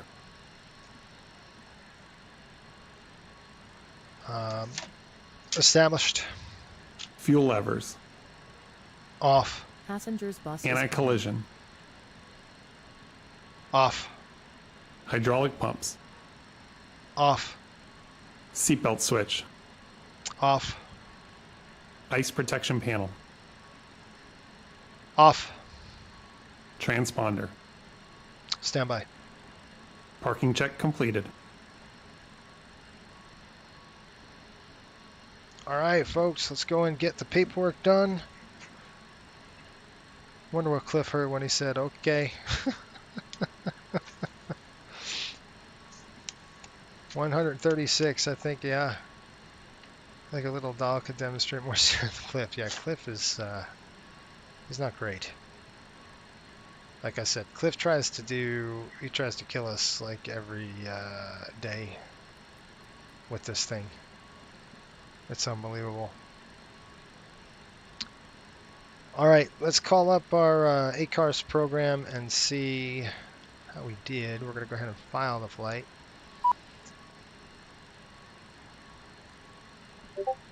Yeah, I know it requires hydraulic pressure, so you need the back door open. I'm not going to ask Cliff to do that because who knows what he'll do. He'll end up doing something really stupid. And that's all we need. Aft stairs open, aft mains open. I can shut them off. Passengers deboarding starting. Hi, thank you for a wonderful flight.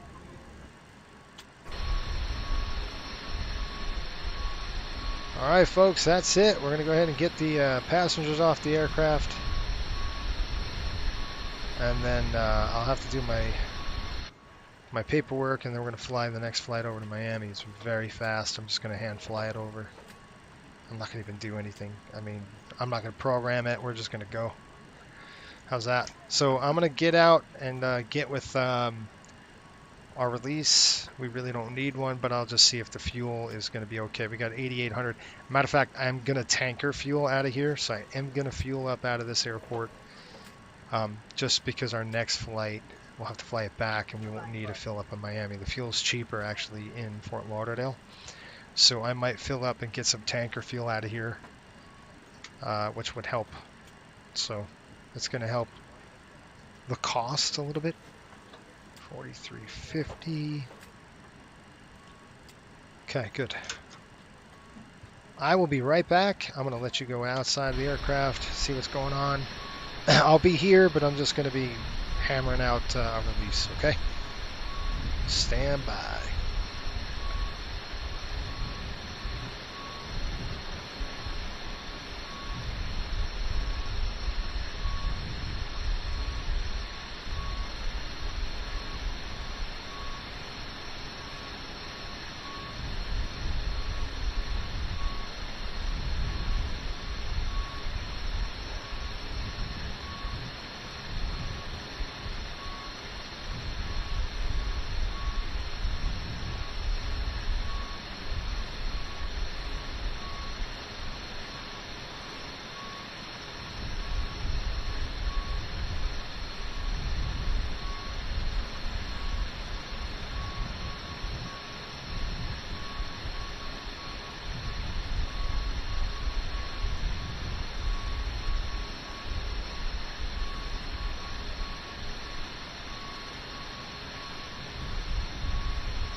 you want to deboard crew?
Miami traffic, American 70, Apollo 5 left on runway 8 right, Miami traffic.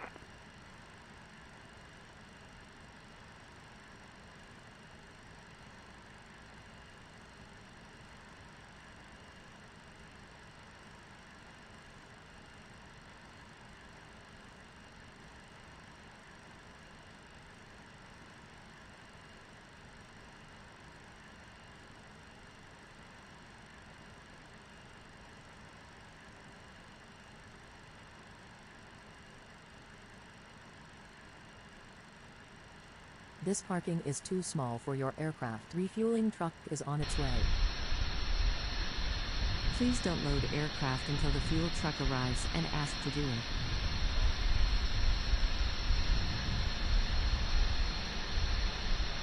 Fuel truck is in position. Please don't load aircraft until the fuel truck. Please use your airplane fuel system to set the desired fuel quantity.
Roger.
Oh, sorry. How's that? You hear me okay? You lost the sound for a minute. Probably should have it back now. Yeah, I think you do. All right, 0 fuel weight. CG, third takeoff weight 33.1 on the trim. And everything else is good to go. Click performance.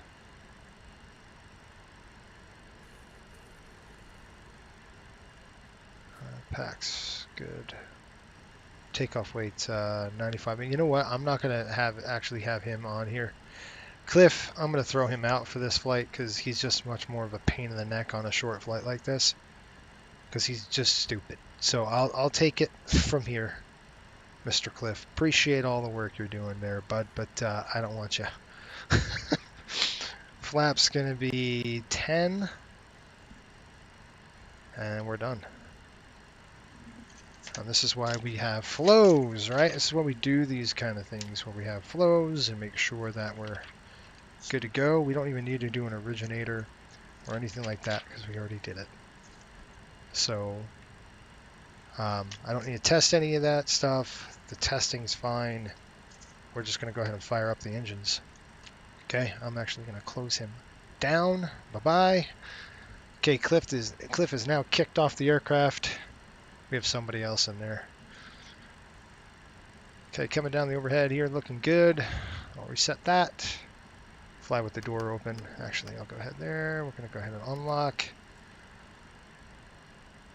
And we'll fly with the door open. There's only crew members in there. So, let's throw that on. That's good to go. We're going to have to throw the anti-ice windshield on. Pumps coming on here and here. All right, let's go fire number 2. And we're going to throw our, let's see here, this is going to be on. That's on. I'm going to go ahead and set this tab down to zeroed out. There's 2,000. We're going to climb, maintain 3.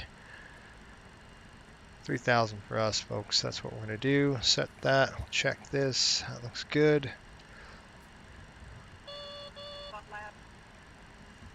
Good deal there. Down here.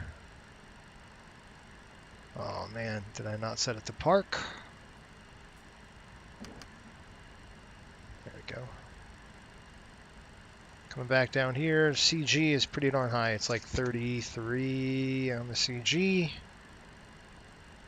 These are the fun flights right here, where you're just kind of cowboying it in. That's what we're going to be doing. Essentially cowboying this flight in. 5x5 now, Sean, thank you. Sean's just the aircraft and Cliff. Nope, just me. I kicked him off. I don't want him on this aircraft at all. He is terrible. He is terrible. Alright, let's go. Fire it up. I thought I shut the back door, by the way. Gosh, that's annoying. I had to kick Cliff out. That's probably why.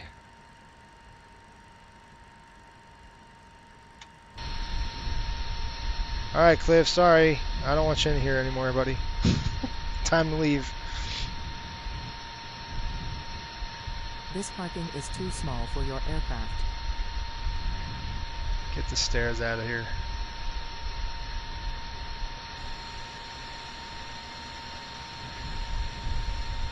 After they just punched a hole in my airplane. Move it. Alright. What a beautiful day. Beacon's on. We're going to fire both engines. We're going to go number 2 first. Coming up here, APU's on. Just want to make sure Cliff did his crap so I don't have to worry about it. Okay, air conditioning is on. Bleeds off. That's set. Okay, number 2 coming up.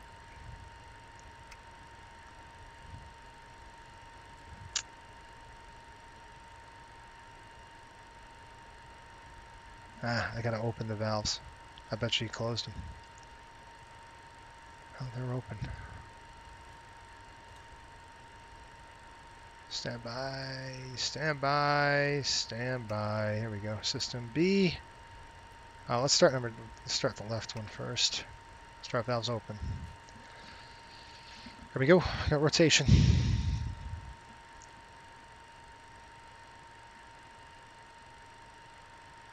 Did I turn this on? Okay, good.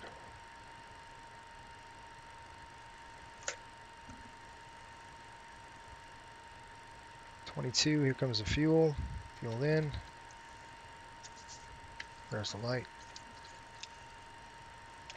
Good light off. I gotta get my checklist. My other checklist. Where is it? Good, on the bus.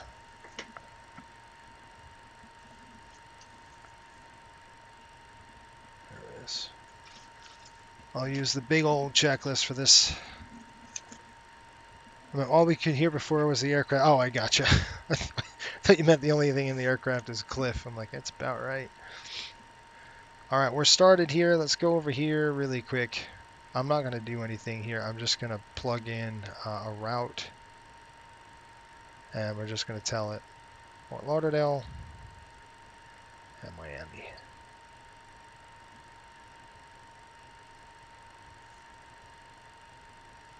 Okay, that's set there. I'm going to make sure I don't not running into any conflicts with work at all. Hang on just a minute now. Nope. Okay, we're good. All right, Fort Lauderdale, Miami. We're just going to go ahead and click arrival. Just going to go 1-2. That's all I want. And that's it. Just enough to put it up there so I could see.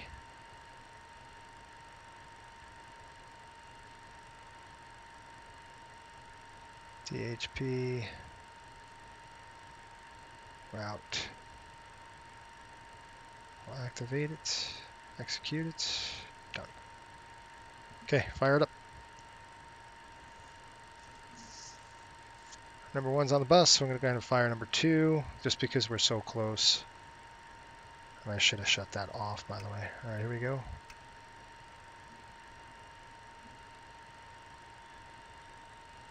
Rotation here. That's why you gotta love these flights. It's just super quick. This will give it a couple days. Maintenance can look at it, do their thing.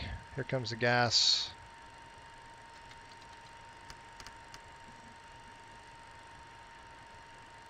Shutting it down.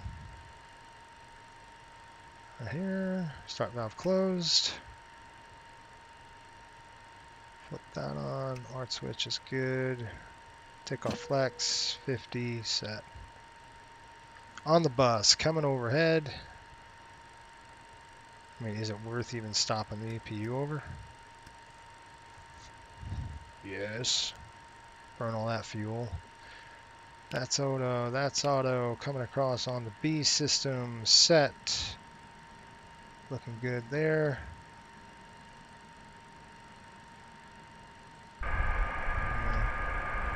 What did I do?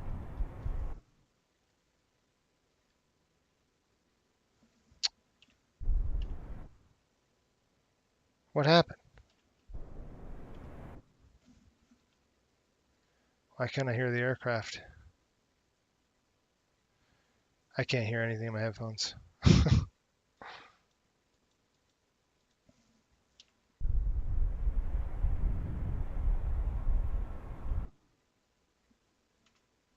What is going on?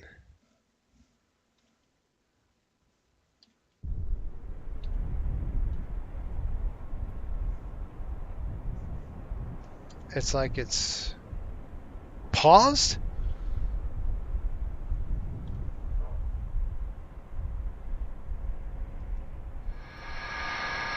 Oh, gosh. Don't scare me like that, man. Let's get back in this flight deck. Jeez, there we go. We'll go ahead and throw that to the takeoff position arm. What do you mean? Oh, that's why. There we go. All right, we're all set, ready to go. We've got that on. These are coming closed. 1, 2. Setting flaps. Flaps coming down to 10. Bump that down. That's set. We're out of here. You folks ready? Lights on, dim. Brakes off. Let's go. Fort Lauderdale traffic, Riptide 5801, taxi runway 10 right, Lauderdale.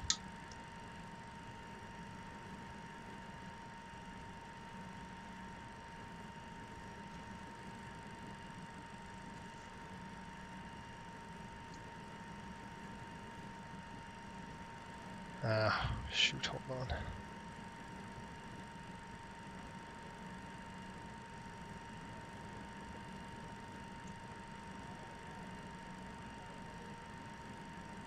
All right, folks, we're coming in. We'll go down Lima to Juliet. The airplane does need some work here, just some help taxiing with brakes. Okay, flaps are set. I'll run through the checks really quick. Seatbelts, doesn't really matter. There's only crew members on board. I'll throw the seatbelts on. Rudders, good. Zero fuel weight set. Speed bugs are set.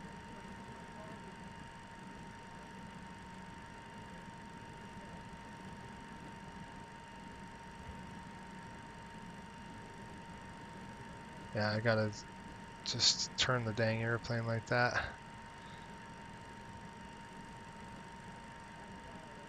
Okay, art switch is off with takeoff flex on 50. Cross feed fuel pumps are off. Good to go. Ice panel is off. It's checked. It's set. Anti-ice is on. Doors are closed. Anti-collision light is on. We're going to throw our external lights on. We'll keep them on for the remainder of the flight. Any questions? We'll take off, fly out of here.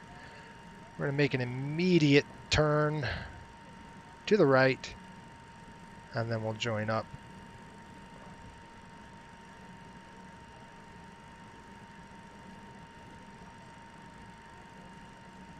Clear on the left. I'm going to go ahead and taxi down Juliet.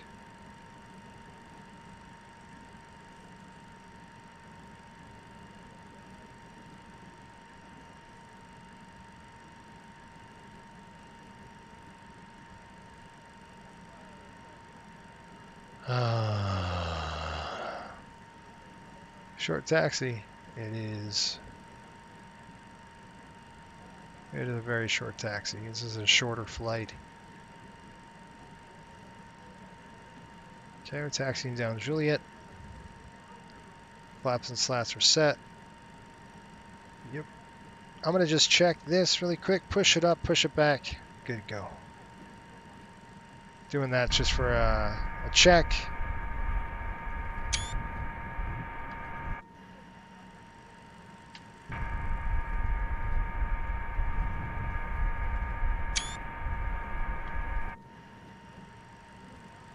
Brakes. I do need to do one thing, folks. It's just I need to, before we do anything, let me just lock it up, put the brakes on, and just tell it really quick where we're going. I've just got to tell VATSIM. I got to file really quick. Fort Lauderdale to Miami. I'm just going to go direct. DIR. See ya. 3,000 feet. File flight plan.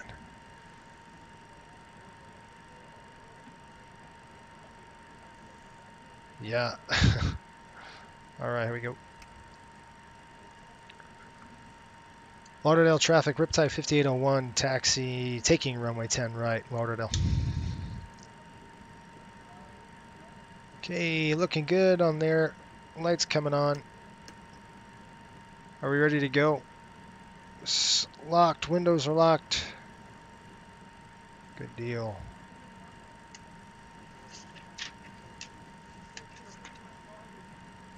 Windows closed. APU is off. Master's off. Pneumatic cross feeds are closed. Flaps and slat, they're set. Takeoff. Takeoff clearance complete. Exterior lights are on. Ignition is on. All right, here we go. 10 right in the box with the rocks. See this hill? It's a nice hill, isn't it? Come on, airplane. Turn the airplane. This thing is just one of those. Look at that. Just cranking the nose over. It just doesn't want to. There we go. It's like...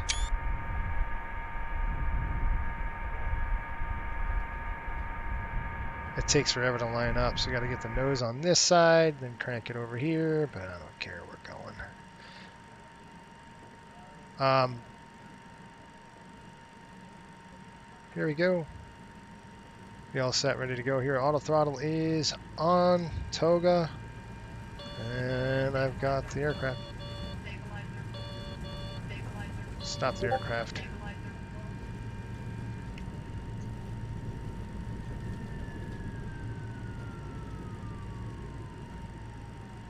That dang stabilizer. I thought I had it all set.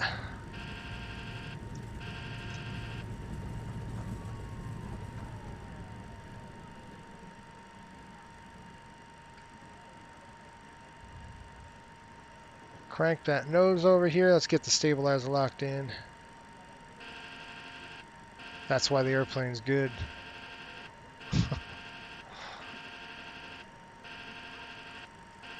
Yeah, it's just a stab.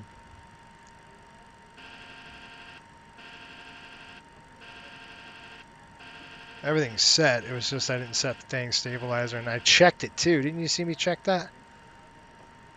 That was really annoying. Well, it's always eventful. It's always something going on. We did the right thing though, right? We slapped the throttles to idle. Let's find out what's wrong. Obviously the stabilizer is an issue. This will be a quicker taxi this time. We're just going to go.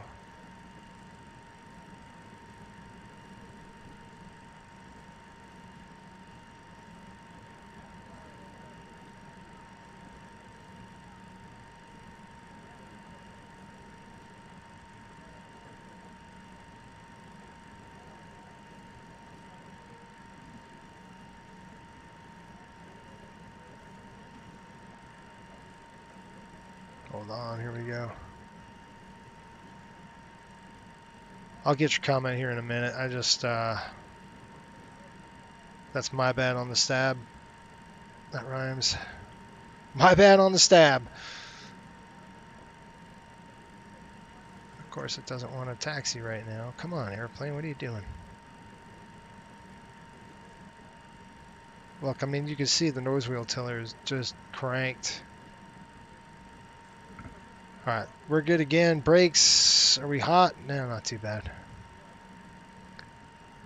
We weren't even up that fast. We just stopped it right in there. But that's why you do what you're supposed to. You see me push the throttles up, and it would have alerted me on the gate, and I would have went, oh yeah, the stab's not set.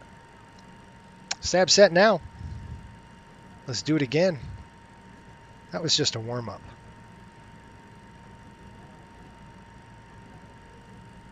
You feel like a horse is patooed too. Yeah, you're like, that was a dumb mistake. Let's do it again. Lauderdale traffic, Riptide 5801, taking runway 10 right again. Lauderdale. Yeah. Crank it over, push it up.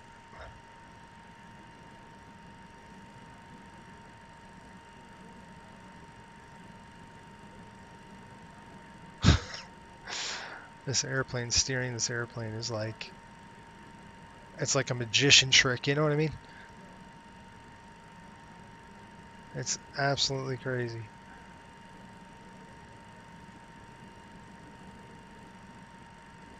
Because the rudders don't work. There's no point even hitting the rudder.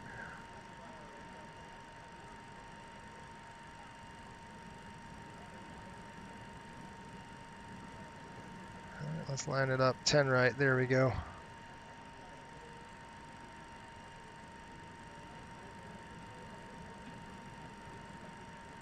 Alright, I'm going to do a test really quick before we get to throttle up, just to make sure that we're cleared. Here we are.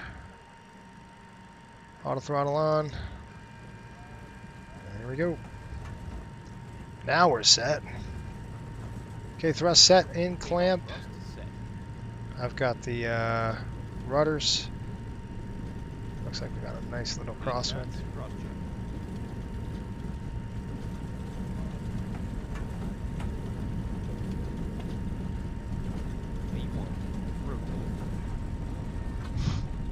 I love that. I love this launch. Passive rated climb gear. I love that it launches you out. It's so cool. Only in Lauderdale is it like that. Gear up, lights out. Alright, looking good. 500 feet. We'll start the roll.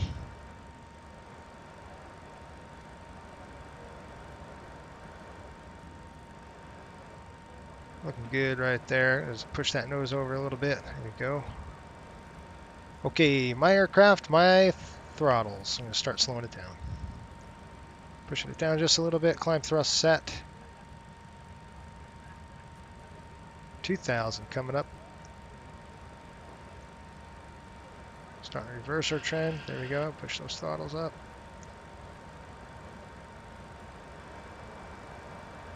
Nice and tight turn.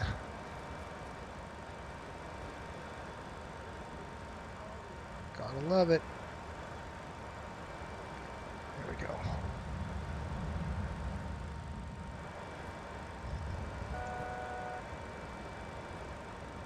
I almost got full deflection nose down, just to let you know. That's how crazy this trim is set. There we go, that's better.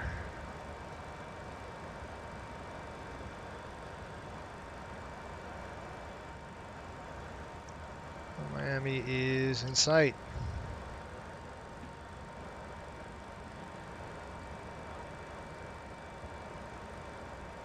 Get rid of this. Kick over to this.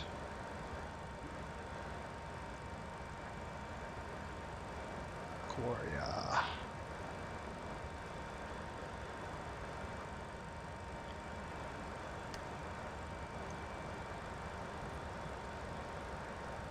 Now you're probably saying to yourself, well, why don't you retract the flap? Well, because we're just going to have to set it. You can see where we are, right? There's no point. There's really no point. Nice and low speed. You know, just keep your flap setting the way it is. Hand fly the aircraft in. That's exactly what we're going to do. They're starting a nice little descent. I'll call them up. I probably could push the throttle up just a little bit to help.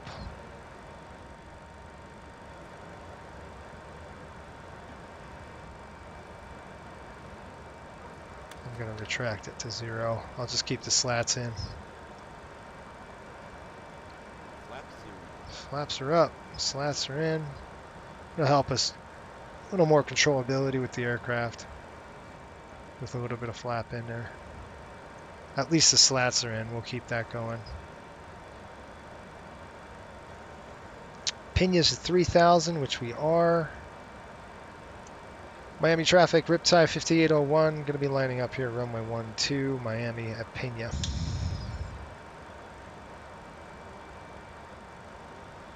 Alright, good to go there. Art switch. Go ahead and throw that thing off now. Get ready for the landing. We're going to go around just in case we need the power. There we go. Just stabilize the aircraft. And that's it.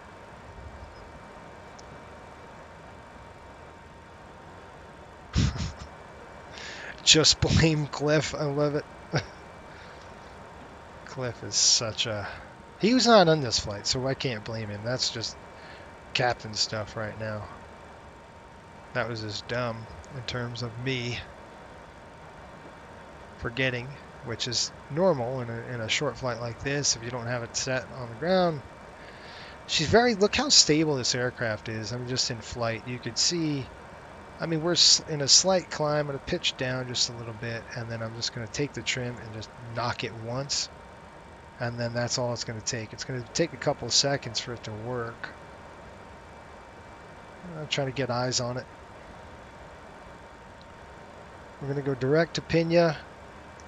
Once we get visual on the airport, which is going to be not there. There. I've got it. See it? Airport's in sight. TARA is on. Okay, I'm going to try another knock on the trim. There we go. Runway wind is reporting 070 at 8, 10 miles visibility. And we're looking at looking good. See, this is what I'm saying, like, this is what I mean by knowing your airplane, and even though I don't know this airplane very well yet. Is that an aircraft right there, folks? You see that right there? I don't know if that's something on the ground or what that is, but that is Miami.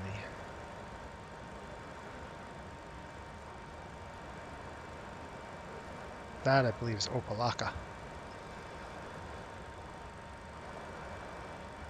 Nice bumps going on. That's a cool picture. Let's take that.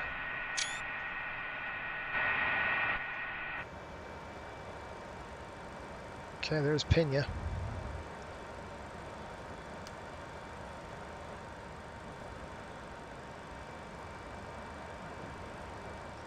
All right, here we go. Start that turn in.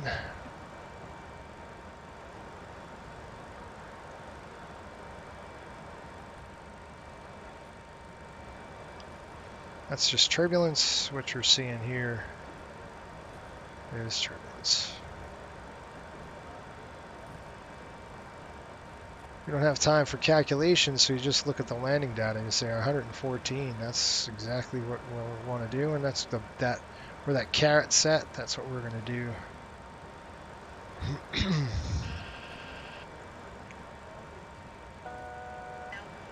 I know. Shut up with your altitude calls.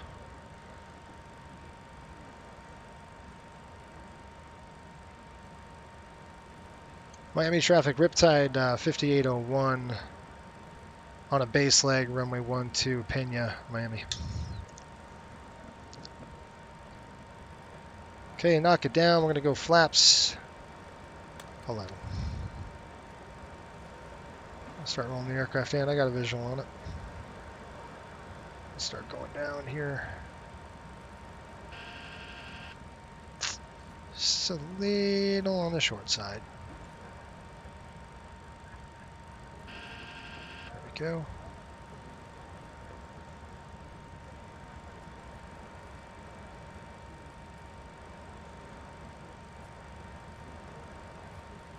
Nobody's coming in on that side. We're good. Got the airport, got the runway in sight. Couple nose up trims and get the aircraft ready to go. We're going to get going with the gear here shortly. It should be about 2,000 feet. Alright, looking good. Going a little fast. Landing gear. Landing gear. Landing gear. Landing gear, nothing. We're going to keep pushing down. We're going to get something to get gusty again. See how the nose just wants to climb? 2500. There we go. Let's try that.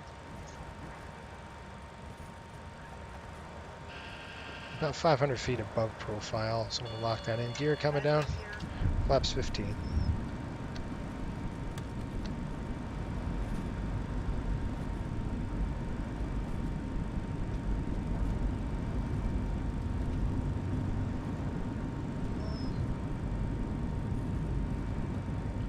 Okay, once we land on this airport, if we land, we're going to go ahead and taxi. I'll probably try to get off on Victor, and then we can just throw it right into the remote area.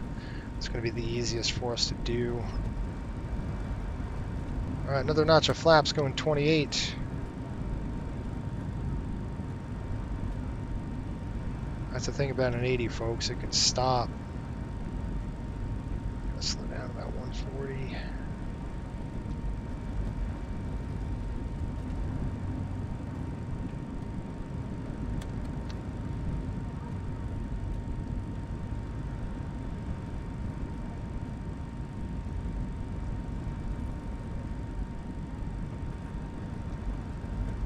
Alright. Miami traffic, Riptide 5801 on final, runway 12, Miami. Got an aircraft that just took off. 122.8, we're on it.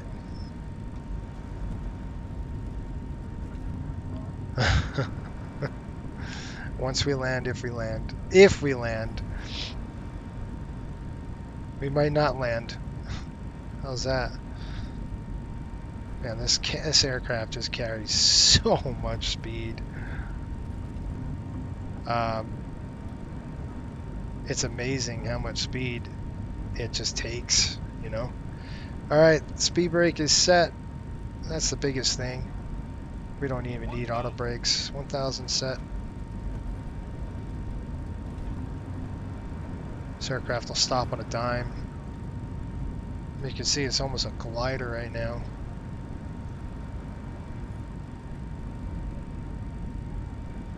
Yes.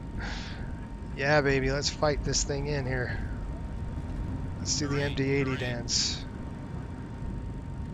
Terrain, nothing. Give us a little more power. There we are. Get a wind check here. What do we got? 0708. That's coming in from the left. Yeah, come on, airplane. What are you doing to me? I know. Correcting. Yeah, I know. Getting all sorts of alarms. And just ease up on it. Hold it. Ballooning.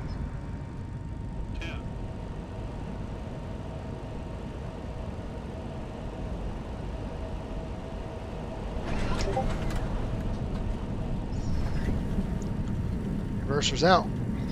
Speed brakes. I got the airplane. Welcome, Miami. Stop. Get off.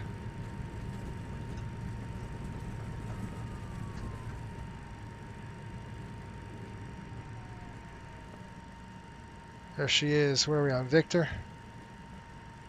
I don't know, but that was nice. We're here. Miami traffic, good afternoon. American 949. It's on a right base for runway 0 left and recorded base. American 949. Miami traffic. Slats retract. Miami traffic, Riptide 5801. We're clear of runway 12.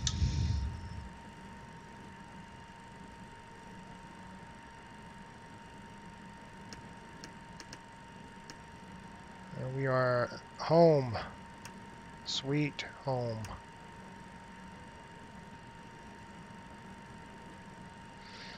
This is the remote area. Hello, yellow second stop. We got on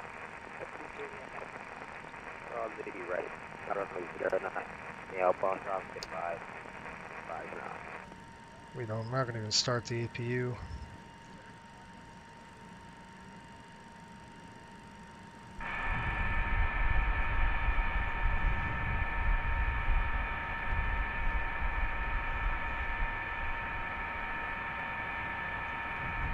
Looks like it's 27 Alpha. I wonder if it does that.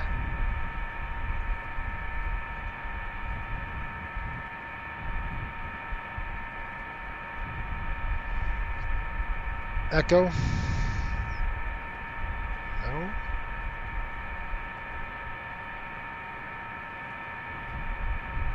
I'll have to figure it out which one this is.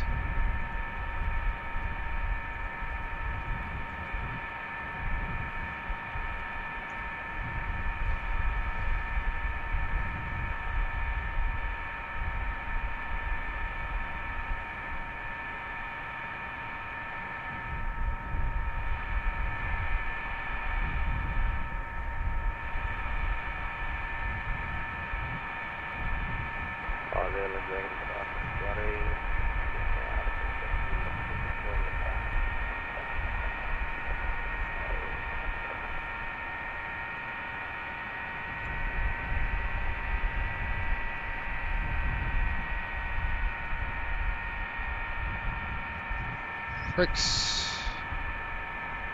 Get the flight deck. Brakes on. One's off.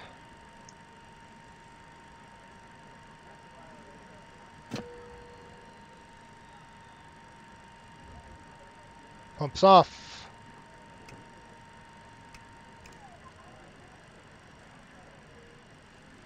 That's up, that's up.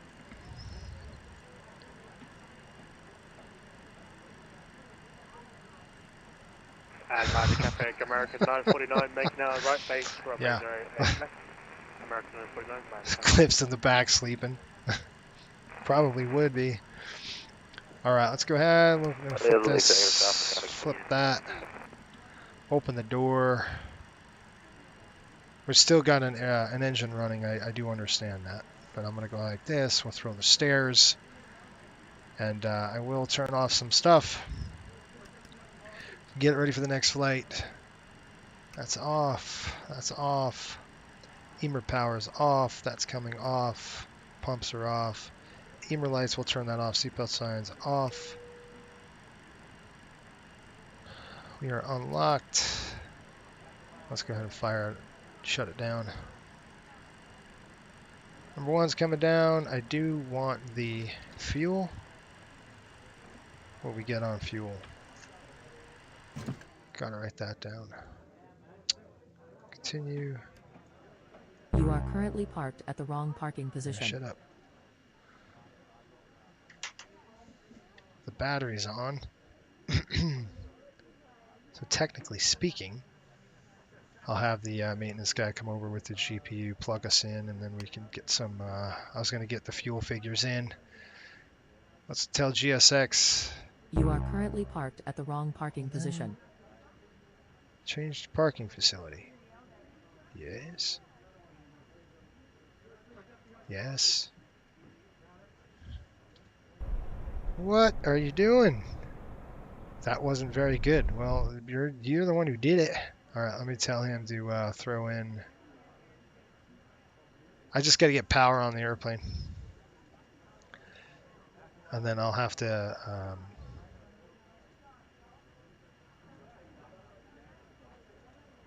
once I get GPU, I can get the fuel figures, and then we'll be good to go. Good to go for a shutdown.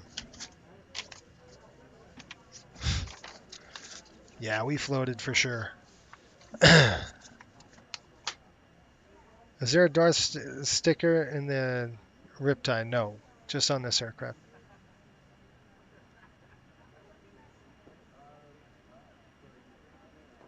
Do I prefer the Mad Dog or the Tim Beetle? The Guppy, the Tim Beetle. The 737 is my airplane of choice, my friend. For sure, without even hesitant. I do love it. It's an airplane that I know well. Been on it, obviously many years. I'm gonna have to change that. I'm gonna have to do some GSX configurating. Well, at least we got power on the airplane. That's all I care about. Let's go flip this down. Autopilot. I just need fuel numbers. That's all I need.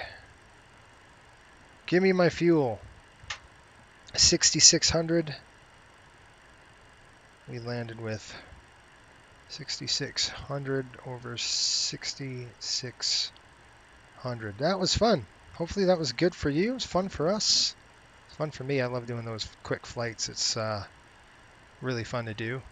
Maintenance is going to take this aircraft and inspect it, do its thing. Shut that off. Shut that off. Everything's off here. Emer lights are off. Galley is off. And I'm done.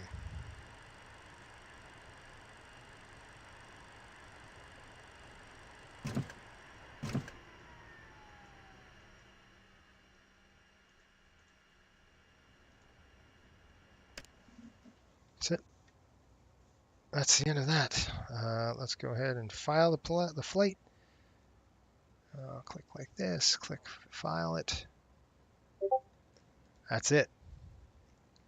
We're done. Done, done, done. Have them open the cowls. Just gonna have a check at the cowls, make sure the engines are good. Make sure all the oil, everything is good to go for the next flight, which is in 3 days or so. And that's it. I'm off of this aircraft, out of here, and I will pick it. I'll pick up another trip with the 737 here shortly in the next few hours, about 12 o'clock my time. So 2 hours gives me enough time to take a little nap, little break, and then we'll back on it. We'll fly northbound to Myrtle Beach. Yeah, I've been here a long time. All right, we'll see you guys later. Thanks for watching, and I'll probably be on here in a few more hours with the 737 up to Myrtle on a line flight. Okay, till next time, keep the blue side up and the black side down. We'll see you later.